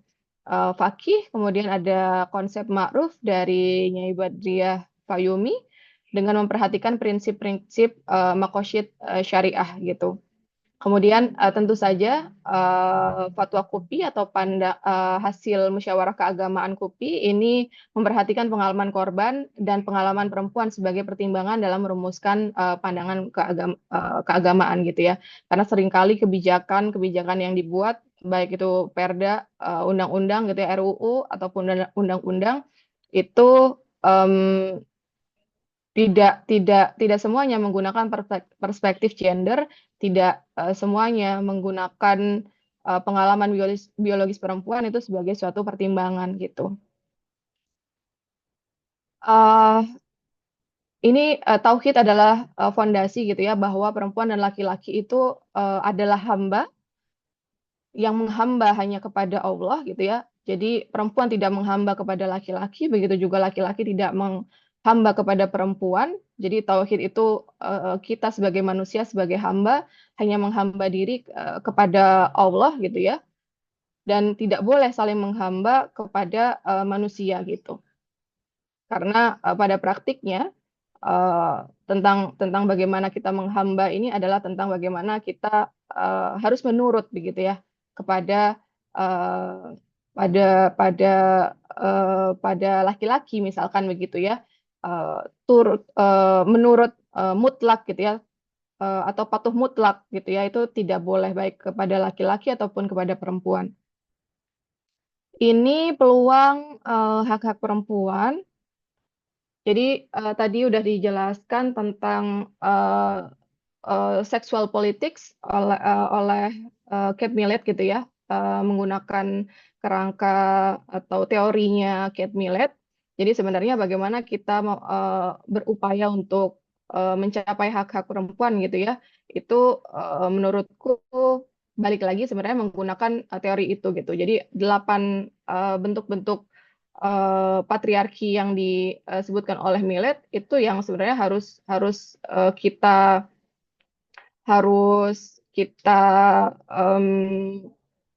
yang oleh Millett disebutnya oleh revolusi seksual gitu. Jadi 8 bentuk patriarki itu yang harus kita musnahkan sebenarnya begitu ya. Jadi revolusi seksual yang kita butuhkan menurut Millett itu yang membebaskan kemanusiaan perempuan dari subordinasi tradisional. Penghapusan peran berdasarkan jenis kelamin dan kemandirian ekonomi gitu ya. Menghargai, mengakui gitu ya kerja-kerja perempuan yang secara ekonomi itu memiliki nilai gitu ya sebagai pekerjaan produktif, tidak hanya dianggap sebagai pekerjaan yang domestik gitu ya, yang dilekatkan itu um, dengan apa ya, dengan peran di dalam keluarga yang itu tentang ketulusan gitu ya, tentang apa namanya, kemuliaan bagi perempuan dan seterusnya. Kemudian memberikan perempuan otonomi untuk terlepas gitu ya dari bahaya melahirkan, memilih kontrasepsi, melanjutkan pendidikan tinggi dan mendapatkan gaji yang tinggi, membebaskan perempuan juga dari pilihan gitu ya menjadi perempuan bekerja gitu. Karena tentang perempuan bekerja, saya jadi ingat ada teman gitu ya sempat bercerita dia merasa buruk gitu menjadi perempuan yang bekerja. Padahal dia sebenarnya yang menjadi nafkah utama di dalam keluarga dia gitu. Dia pencari nafkah utama dan dia merasa buruk karena harus meninggalkan anaknya ketika bekerja di luar kota gitu ya. Jadi dia merasa bersalah gitu. Dan aku bilang bahwa oh anak kamu perempuan dan dia membutuhkan juga role model yang apa ya, yang membuat dia menjadi perempuan itu memiliki banyak opsi sebenarnya gitu. Tidak hanya menginternalisasi tentang peran domestik sebagai perempuan gitu. Kemudian mengubah sistem peran di dalamnya dan menghancurkan nilai-nilai yang dianggap alami atau kodrat gitu ya, termasuk yang dianggap kodrat adalah pekerjaan domestik, kemudian melahirkan atau memiliki anak gitu ya, menikah, kemudian memiliki anak dan seterusnya. Oke, ini udah terakhir. Saya suka dengan kalimat dari Simone de Beauvoir ini. Ketika perempuan bersikap seperti perempuan gitu ya, perempuan itu dianggap inferior. Tapi ketika perempuan bersikap sebagai manusia biasa gitu ya, sebagai manusia, perempuan dianggap bersikap sebagai laki-laki gitu. Jadi selalu ada ekspektasi gender yang membedakan perempuan dan laki-laki, perempuan harus bagaimana, laki-laki harus bagaimana gitu ya. Dan itu ketika perempuan melakukan pekerjaan laki-laki dianggapnya melanggar kodrat gitu ya, dan seterusnya. Baik, terima kasih itu dariku. Oke, terima Oke, kasih. terima kasih Mbak Wanda pemaparan materinya. Jadi tadi Mbak Wanda mengulas begitu ya bagaimana patriarki itu tertanam dalam ideologi, biologi, sosiologi, kemudian juga mitos dan agama, kelas dan lain sebagainya. Nah, itu membantu kita juga memahami bagaimana ketidakadilan gender memang tertanam dalam 8 hal tersebut begitu ya.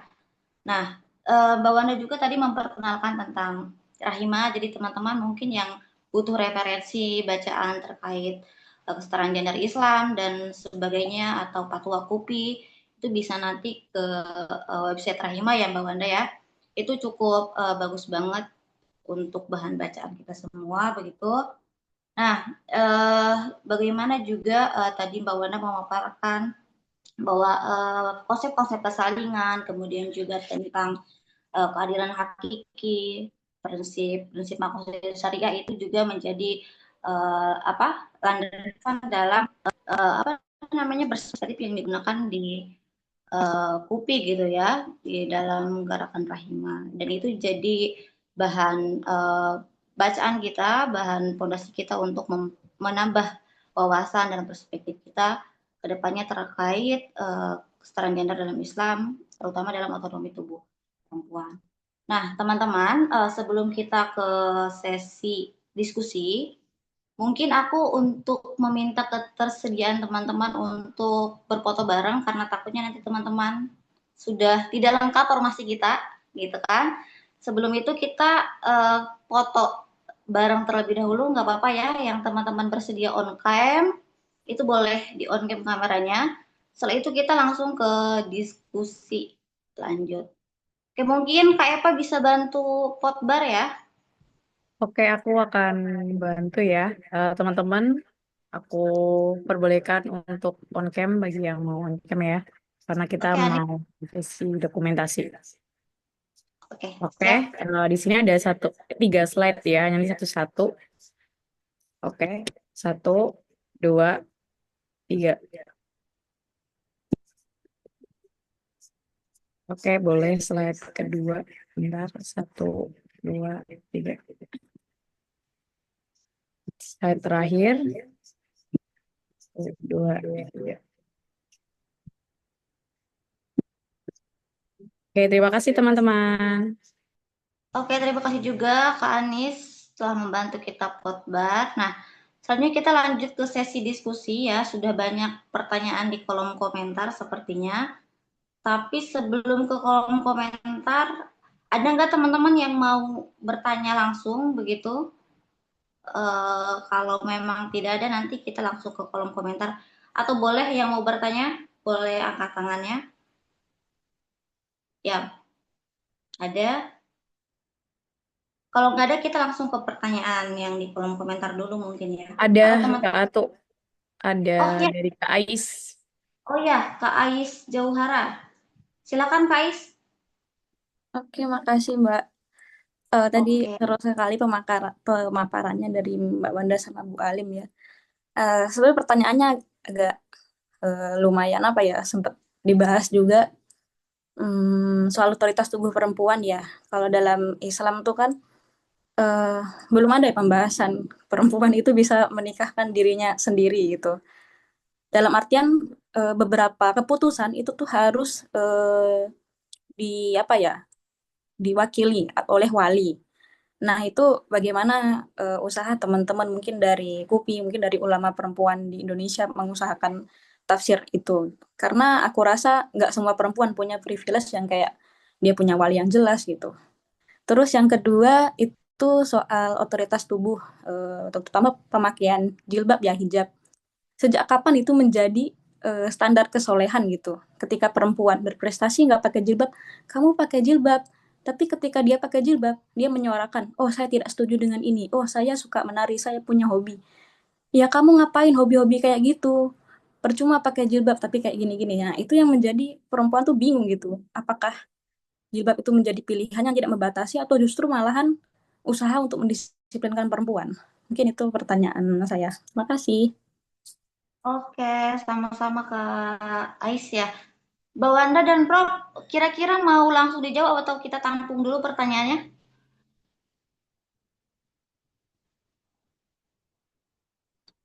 Oke, kita mungkin tampung dulu ya dari Kak Ais. Atau ada lagi teman-teman yang mau bertanya secara langsung, nanti biar kita tampung 3 pertanyaan terlebih dahulu deh. Ada? Oke, di kolom komentar. Kak, siapa ini? Kak Nazira ya. Oke, mungkin langsung dijawab aja kali ya. Pertanyaan Kak Ais terlebih dahulu, nanti kita langsung ke kolom komentar saja. Pertanyaan yang di kolom komentar. Oke, Prof. Alim.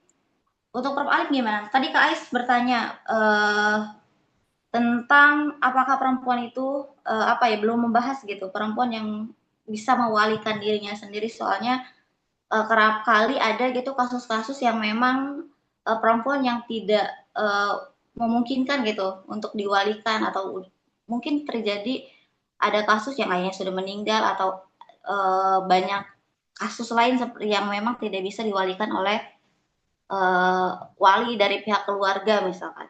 Apakah perempuan bisa gitu untuk mewalikan dirinya sendiri, terutama dalam konteks bagaimana menanggapi hal itu? Dan kedua, sejak kapan pemakaian jilbab itu menjadi standarisasi kesolehan perempuan begitu? Sedangkan banyak perempuan-perempuan yang memang secara prestasi dia bagus, malah justru seringkali didiskreditkan begitu. Begitu pertanyaan dari Kak Ais ya. Oke, mungkin Prof. Alim dulu yang menanggapi pertanyaannya.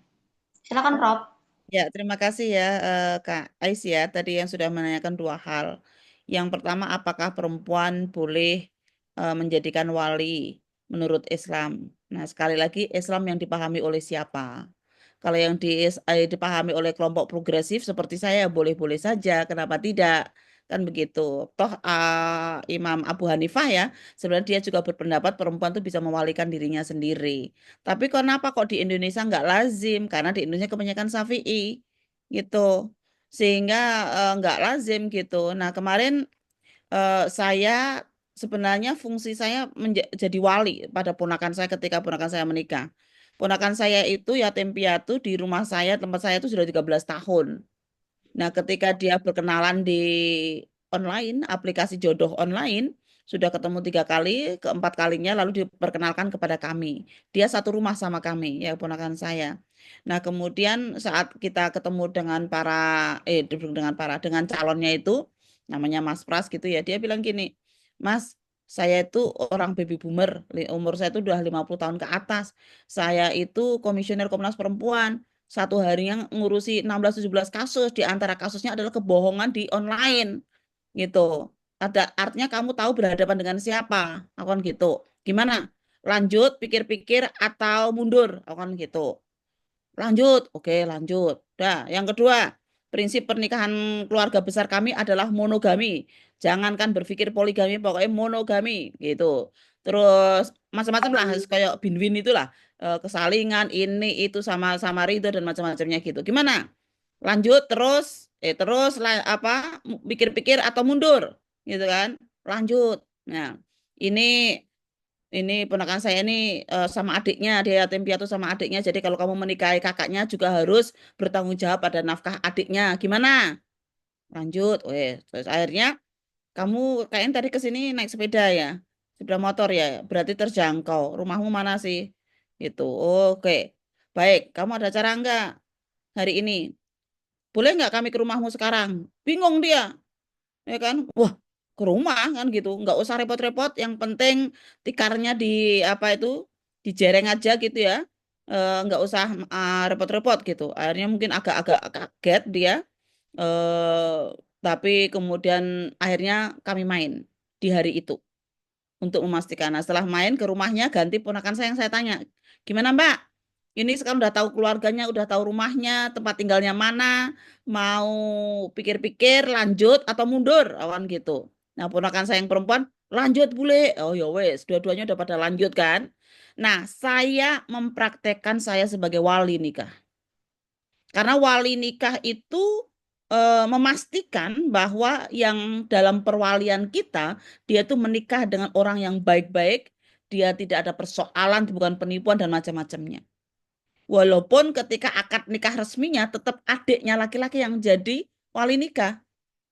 Saya tanya, sebenarnya saya sudah bilang ke keponakan saya, gimana Mbak? Saya aja pengen jadi wali nikah gitu. Jangan boleh terlalu frontal katanya gitu. Nah itu persoalannya, ya, ya sudah kan dia yang mengalami ya, mungkin eh, apa itu teman-temannya kan juga belum seprogresif kalau bicara isu wali gitu. Artinya sebenarnya saya mempraktekkan fungsi daripada wali itu, walaupun saya seorang perempuan.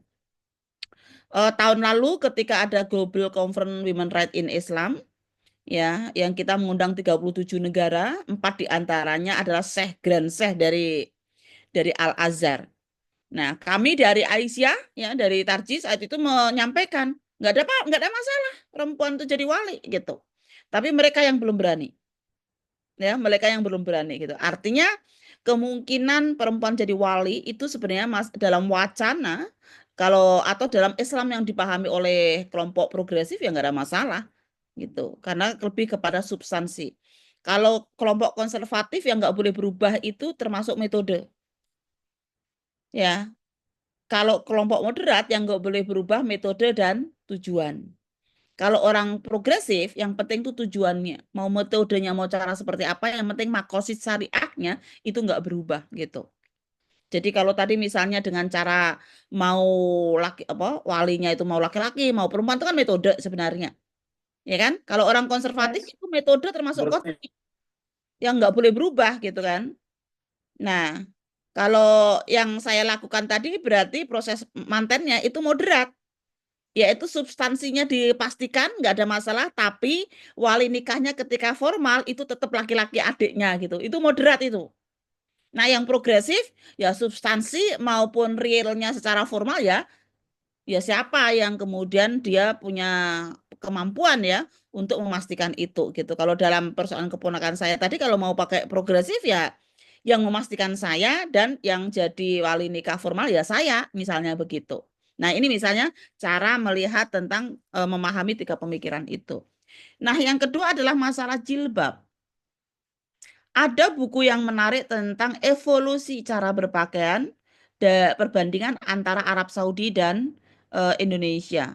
Ya, yang di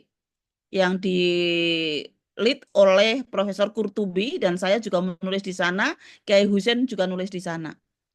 Yang intinya dari beberapa tulisan itu disimpulkan bahwa sebenarnya kalau kita berpakaian itu sangat erat sekali dengan situasi geografis, dengan situasi politik, dengan situasi antropologi, budaya yang ada. Tidak selalu ada hubungannya dengan kesolehan, ya, dengan keimanan seseorang, kan begitu.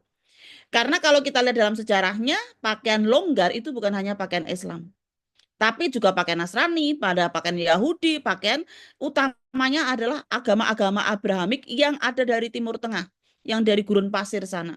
Karena secara geografis ini juga pakaian untuk melindungi tubuh. Karena kalau kita lihat, coba perbedaannya laki-laki dan perempuan di Arab tuh apa? Yang satu hanya dikancingkan, yang satu enggak. Laki-laki kan juga sama pakai segi 4, lalu di itu kan, gitu. Kenapa? Karena itu ketika ada gurun pasir, ada apa itu, ada angin gitu, maka kemudian bisa ditutupkan sehingga kemudian itu pakaian bisa menjadi penyelamat secara geografis. Tapi secara antropologis, pakaian itu juga simbol ningrat atau tidak ningratnya. Maka kalau kita lihat pakaian kebaya itu ada 2 macam. Ada yang ada kutu baru, ada yang tidak pakai kutu baru. Kutu baru tuh yang kotak tuh loh, ya kan? Nah, kenapa pakaian Kartini itu nggak pakai kutu baru? Karena Kartini itu ningrat. Jadi semakin tertutup tubuh seseorang itu semakin high class. Yang ini sebenarnya nggak hanya di Islam atau Jawa saja ya. Ratu-ratu Elizabeth dan macam-macamnya itu ya mereka tertutup walaupun dengan kaos kaki, dengan tangan itu lalu apa topinya rantang-rantang gitu ya. Itu sebenarnya secara antropologi sama itu filosofinya. Jadi ini menunjukkan kelas semakin tinggi derajatnya maka semakin tertutup bagian tubuh yang bisa dilihat. Nah, karena itu ada yang menafsirkan kenapa ini istri-istri Nabi itu diwajibkan untuk menutup. Ya karena istri-istri Nabi itu golongan kelompok ningrat. Makanya budak itu kan kemudian nggak pakai kan. Sampai suatu saat ketika mau pergi ke masjid tolong dipinjemi, berarti tiap hari kan nggak pakai itu. Walaupun ketemu majikan laki-laki dan sebagainya. Kan? Jadi pakaian juga sebagai pakaian antropologis. Tapi bisa jadi kalau pakaian itu sebagai pakaian strategic clothing. Ya, pakaian strategis gitu. Ya. Jadi misalnya karena dia menyampaikan isu-isu yang terkait dengan isu-isu agama gitu ya, maka dengan cara berpakaian, dengan pakai kerudung, maka dia kemudian apa yang disampaikan itu lebih mudah diterima. Atau misalnya yang awalnya nggak pakai jilbab, tiba-tiba dipakai baju oranye, langsung pakai pada jilbab. Ya kan? Itu kan strategi aja itu. Tiba-tiba seolah-olah kalau sudah pakai jilbab nggak mungkin nggak jadi korupsi kan begitu toh? Nah, itu kan ada orang yang menggunakan ya selembar kain di atas kepala, ini kemudian sebagai pakaian-pakaian yang strategis kan begitu. Tapi juga ada yang sebagai identitas. Nah, bagi feminis muslim yang saya lihat, pakaian ini adalah yang kemudian termasuk bisa bagian daripada otonomi tubuh perempuan, itu adalah simbol kebebasan. Artinya bagian tubuh mana yang mau ditutup atau tidak, itu ya terserah dia gitu. Kalau saya, misalnya kayak saya nyamannya ya memang sejak kecil pakai gitu. Dan saya orang UIN, saya orang Tarsi, nggak mungkin dong kalau saya nggak pakai. Ya kan? Maka saya punya kebebasan tubuh mana yang saya tutup atau yang saya tidak tutup gitu. Indikasinya apa? Salah satu indikatornya, saya juga nggak terlalu memaksakan diri sendiri harus pakai jilbab ketika di rumah atau di depan rumah ketika nyapu, entah tetangga laki-laki saya lewat atau I don't really care. Gitu. Karena ini nggak mungkin lah. Apalagi kalau ini dihubungkan dengan tadi ya objek seksual ya. Emang tetangga saya kalau saya pakai baju pakai itu daster tanpa jilbab dia pengen memperkosa saya kan nggak juga. Misalnya kayak gitu. Nah, ini exercise daripada feminis muslim yang kemudian berargumentasi bahwa jilbab itu adalah simbol sebagai kebebasan, bukan sebagai penindasan. Walaupun banyak feminis sekuler yang mempunyai artikel berargumentasi bahwa jilbab adalah sebagai simbol penindasan. Make sense sih. Pengamatan ini make sense ya. Kenapa? Saya pernah ke Iran. Saya 10 hari di sana penelitian di sana. Ketika kita naik pesawat ting tong pakai seatbelt itu otomatis tiba-tiba kalau mau mendarat semuanya juga pakai jilbab itu. Tapi kalau ini pakai ya pesawat Iran ya. Ketika naik gitu ya ting tong silakan Anda boleh lepas seatbelt. Nah, itu tiba-tiba juga jilbab nggak atau banyak yang sudah nggak kepake gitu. Nah, satu lagi pengalaman di Australia, ada ketika Idul Fitri atau Idul Adha itu ada namanya Women Night gitu. Itu ada satu tenda besar di tengah lapangan untuk celebration. Yang itu hanya untuk perempuan saja. Jadi ketika teman-teman kalau kita di Australia kan tidak hanya dari Indonesia ya, tapi dari berbagai macam negara kan gitu. Wah, jadi memang terlihat benar ya kalau kita mau mengamati ya, itu perempuan-perempuan yang masuk di situ lalu kayak jilbabnya itu langsung dilempar, bebas, bajunya juga seksi-seksi, lalu pada joget-joget dan macam-macamnya gitu ya. Makanya kalau orang mengamati, wah ini kok kayak jilbab sebagai tanda penindasan ya, gitu kan? Kalau misalnya konteksnya seperti itu gitu loh. Karena itu memang kalau ditanya tadi tentang mulai kapan sih sebenarnya simbol jilbab ini sebagai simbol kesolehan utamanya adalah sejak revolusi Iran yang kemudian terjadi di Indonesia ini. Saya itu loh sekolah pendidikan agama. Pakai jilbab saya hanya sampai Kamis. Jadi Jumat, Sabtu ya yang mana itu pakai baju pramuka, ya nggak pakai jilbab. PGA loh, pendidikan guru agama loh. Saya lulus tahun 90, revolusi Iran tuh 89. Jadi memang di dekat-dekat itulah gitu loh. Tapi saya akhirnya baju pramuka saya itu saya jilbabi pakai baju itu ya, walaupun pakai kaos kaki sampai atas itu ya karena saya ikut kelompok-kelompok yang itu, yang menganggap dirinya paling benar karena dampak dari revolusi Iran itu gitu. Asal muasalnya saat itu saya mengatakan jilbab wajib bagi diri saya karena mengikuti kelompok-kelompok yang menganggap dirinya paling Islam dan sebenarnya pengaruh dari revolusi Iran. Gitu sih. Tapi menurut saya sih yang penting kalau saya ya syar'i atau tidak syar'inya ya adalah ya mungkin silakan di konten saya ada tentang jilbab syar'i. Menurut saya itu seperti apa, yang penting sih kalau menurut saya ya nyaman, aman ya. Kemudian juga sehat gitu ya. Tidak usah kemudian mengklaim jilbab kita paling syar'i, yang lain tidak, lalu kemudian masuk neraka dan sebagainya. Saya pikir itu ada sesuatu yang tidak adil juga gitu. Saya pikir itu Mbak dua pertanyaan yang bisa saya jawab. Makasih. Baik, terima kasih Prof pertanyaannya. Begitu Kak Ais. Mbak Wanda mau menambahkan, tapi mungkin singkat aja karena ternyata waktu kita mepet dan masih ada banyak pertanyaan di kolom komentar. Ya, menambahkan sedikit aja. Ada tulisan-tulisan dari Kiai Fakih ya di beberapa bukunya tentang wali gitu ya. Tentang kenapa sih sebenarnya tentu saja kalau yang progresif itu boleh menikahkan dirinya sendiri gitu ya, atau perempuan menjadi wali gitu. Tapi Kiai Fakih menekankan bahwa wali itu sebenarnya memberikan apa ya, memberikan satu untuk memastikan gitu ya calon pasangan kita itu memang bisa dipercaya gitu.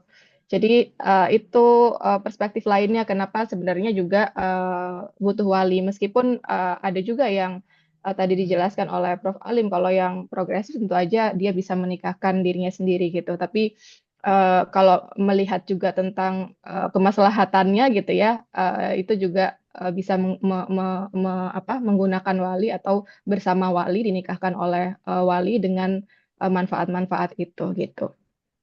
Dan untuk jilbab ada juga buku yang bisa dibaca yang terbaru itu Mbak Kalis menulis buku ya.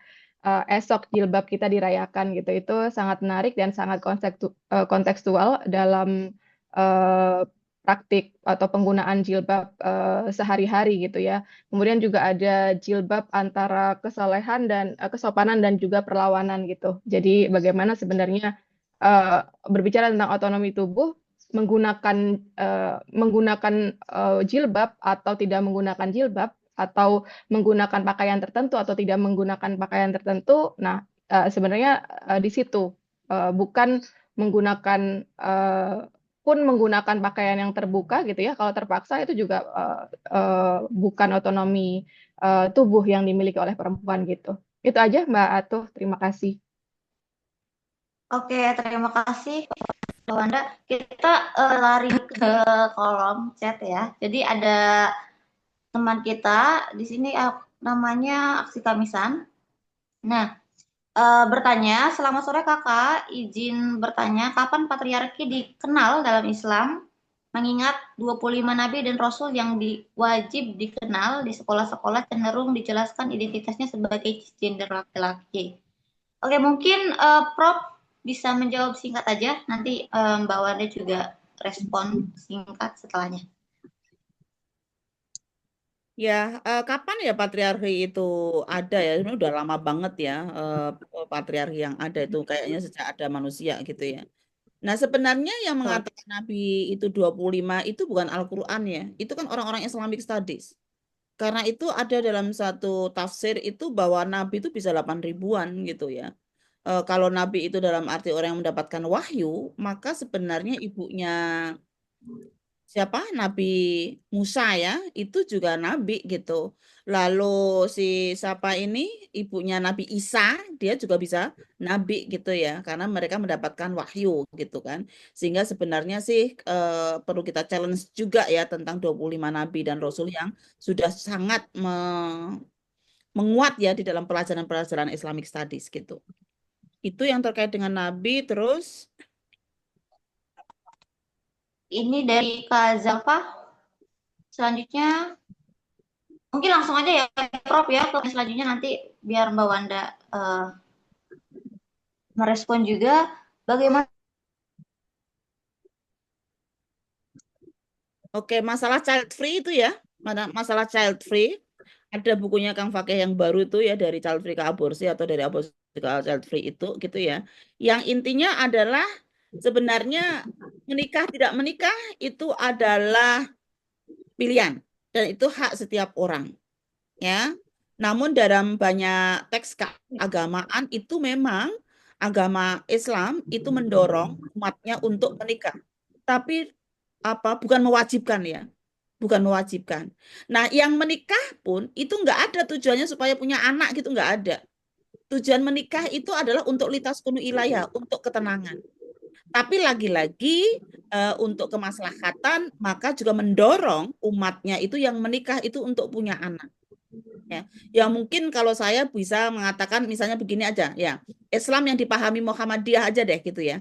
Islam yang dipahami Muhammadiyah itu mendorong warga Muhammadiyah untuk menikah dan punya anak. Kenapa? Karena fungsi keluarga yang nomor 12 itu kaderisasi. Kalau nanti warga Muhammadiyah semuanya pengen nggak punya anak karena itu sebenarnya hak asasi manusia, lalu siapa yang akan meneruskan Muhammadiyah ini? Gitu. Jadi ada kepentingan-kepentingan itu juga gitu ya. Tetapi nggak usah kemudian menyalahkan muslimah lain yang memilih untuk tidak punya anak walaupun mereka menikah. Karena pasti ada pertimbangan dan juga ada kompleksitas persoalan yang dia hadapi untuk memutuskan sebuah kehidupan yang child free marriage. Jadi nggak usah kemudian, wah aku memilih tidak child free berarti aku yang paling soleh, aku yang pasti akan masuk surga duluan. Enggak juga gitu loh. Ya kan? Saya pikir itu ya untuk child free marriage. Oke, itu ya Kak Nazira. Oke.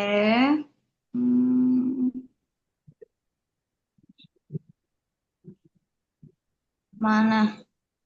Nah, selanjutnya itu ini Prof, bagaimana mengcounter, merespon kaum konservatif gitu. Mungkin singkat aja jawabannya gitu. Ya, Jadi salah satu cara mengkonternya adalah masifkan produk-produk UPI, ya konten-kontennya Bu Alim, ya kan sudah 50-an lebih tuh konten-konten saya ya, untuk di-share gitu. Salah satu cara mengkonternya gitu ya. Kadang-kadang kalau kita mengkonter diri sendiri walaupun sebenarnya sangat ahli, tapi karena posisinya tidak otoritatif, orang nggak mendengarkan. Jadi kadang-kadang kalau orang itu nabok nyilih tangan gitu loh. Dalam arti sebenarnya sama gitu ya.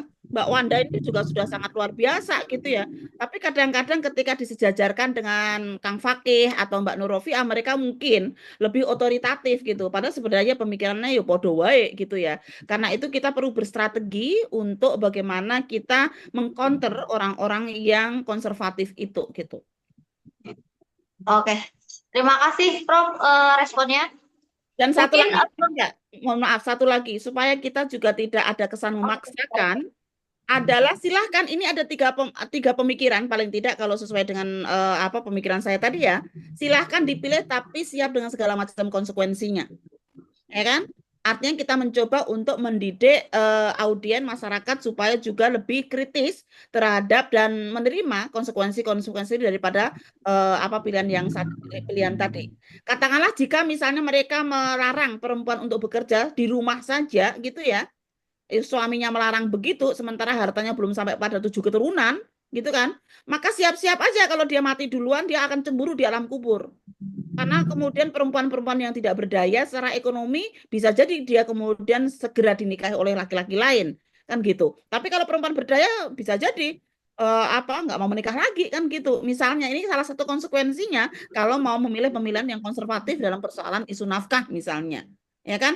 Jadi kita aja kalau saya caranya. Ya silakan aja, tapi siap anak putrimu di madu gitu loh. Siap saudara perempuanmu di madu dan macam-macamnya gitu kalau misalnya melihat isu-isu konservatif dari poligami. Begitu. Mohon maaf Mbak Wanda, jadi belum ada waktu ngomong nih. Silakan Mbak Wanda. Oke, terima kasih Prof. Mbak Wanda mau menanggapi terkait pertanyaan? Ya. Tadi yang satu aja ya, karena tadi udah Prof. Alim sudah merespon semuanya gitu. Karena memang penelitianku tentang child free, mungkin aku bisa merespon yang child free aja dari Kak Nazira Mafaza gitu ya, bagaimana hukum child free dalam Islam gitu ya. Karena lebih baik mengadopsi dan seterusnya gitu. Emang kebetulan memang bukan kebetulan ya. Pas S2 itu penelitianku tentang child free, yang voluntary child free gitu, dan menulis di buku Menyuarakan yang Tak Terdengar, pemikiran agensi dan gerakan perempuan di balik lembar kitab suci. Jadi kajiannya memang child free dari perspektif Islam gitu. Judulnya tulisanku Melawan Kodrat, Perkawinan Child Free dalam Konstelasi Wacana Keislaman gitu. Dan seperti yang Prof. Alim bilang tadi, nggak ada tujuan menikah itu punya anak gitu ya. Karena kalau kita melihat gitu ya pada pilar-pilar perkawinan di situ itu ada komitmen saling berpasangan gitu ya, saling ridho gitu ya, kemudian saling musyawarah, kemudian saling memberikan kerelaan atau kenyamanan gitu ya, atarodin gitu, dan saling memperlakukan dengan baik gitu pasangannya. Jadi memang nggak ada kewajiban untuk memiliki anak, tapi ada nilai-nilai budaya gitu ya, dan juga dari perspektif agama yang kemudian seolah memiliki anak itu adalah kewajiban gitu. Kalau kata Mbak Iik ya, Mbak Iklila itu, ya kalau anaknya soleh kan ya, kalau anaknya toleh gimana gitu ya. Itu lelucon aja ya sebenarnya. Jadi pun ketika orang tua kan harus bertanggung jawab ya, ketika membawa anak lahir ke dunia itu tidak hanya tentang melahirkan anak bisa bereproduksi gitu, tapi bertanggung jawab bagaimana mendidik anak dengan baik menjadi anak yang soleh dan soleha begitu ya. Dan itu berat gitu sebenarnya. Jadi tidak hanya tentang bagaimana bisa melahirkan anak atau membesarkan anak atau membiayai anak, tapi juga lebih dari itu gitu. Bisa nggak membesarkan anak dengan nilai-nilai yang memang baik buat anak begitu. Dan itu ternyata tidak mudah begitu kan ya. Karena kita tahu juga, adakah orang tua yang apa namanya, yang durhaka, ada gitu kan. Adakah ibu dan orang tua dan anak yang kemudian saling bermusuhan dan seterusnya, ada gitu kan. Yang bahkan saling ada yang membunuh gitu ya, itu ada juga gitu kan. Jadi bukan tentang memiliki anaknya, tapi kenapa seseorang itu atau pasangan memiliki anak. Menurut aku lebih penting untuk kesiapan untuk menjadi orang tua gitu ya. Dan bagaimana kemudian mempersiapkan menjadi orang tua, kemudian mempersiapkan pendidikan bagi anaknya, mempersiapkan berbagi peran dengan pasangannya, itu bagaimana gitu. Menurutku itu sih yang lebih penting gitu. Karena juga ada yang hadis tentang apa ya, yang ini loh, harta dan anak-anak itu adalah perhiasan kehidupan dunia gitu ya. Tapi amalan-amalan yang kekal lagi soleh itu sebenarnya lebih baik gitu. Pahalanya di sisi Allah sebenarnya gitu. Jadi bukan yang punya anak nih yang paling bertakwa, tapi ya karena orang yang paling banyak manfaatnya sebenarnya yang bertakwa itu gitu. Itu sih dari aku, Mbak Atuh. Mungkin teman-teman bisa juga membaca tulisan-tulisan aku di Mubadalah ada. Kemudian di buku Menyuarakan yang Tak Terdengar itu juga ada tentang child free begitu. Di buku Menjadi Perempuan Lajang Bukan Masalah juga ada tentang child free. Terima kasih. Oke, baik, terima kasih Mbak dari pertanyaan-pertanyaannya. Mungkin teman-teman kita cukupkan karena memang harusnya selesai di pukul 16.00, tapi ternyata kita mundur sedikit ya.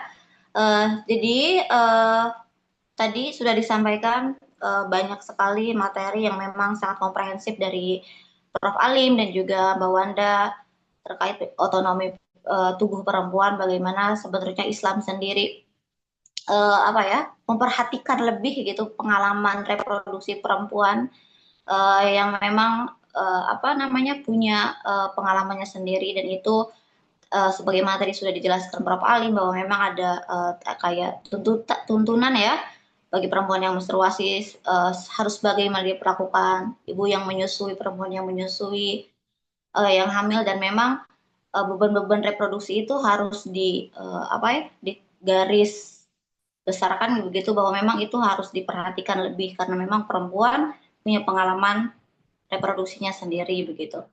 Nah, tadi juga banyak kita membahas bagaimana sebetulnya Islam juga banyak beragam pemikiran, dan tentu saja pemikiran progresif yang memang harus kita suarakan, kampanyekan. Teman-teman harus sering-sering share konten-kontennya Prof. Alim, konten-kontennya Mbak Wanda begitu, agar memang kita sebagai anak muda hari ini banyak menyuarakan dan mengedukasi teman-teman yang lain begitu, yang belum tahu tentang pemikiran-pemikiran Islam progresif begitu. Nah, mungkin itu dari saya. Terima kasih Prof. Alim, Mbak Wanda sudah menemani kami berdiskusi selama 2 jam ini kurang lebih. Terima kasih juga teman-teman yang tetap stay sampai akhir diskusi. Terima kasih banyak. Semoga kita bisa bertemu lagi di lain diskusi, di lain waktu. Mungkin aku tutup dan cukupkan diskusi pada sore hari ini. Terima kasih banyak. Wassalamualaikum warahmatullahi wabarakatuh. Waalaikumsalam warahmatullahi wabarakatuh. Terima kasih Mbak Atu, Prof. Alim, teman-teman LSF, dan semuanya. Ya, Selamat ngabuburit. Terima kasih semuanya. Terima kasih. Assalamualaikum warahmatullahi wabarakatuh. Waalaikumsalam warahmatullahi wabarakatuh. Teman-teman boleh dipersilakan ya yang mau keluar room. Terima kasih Prof.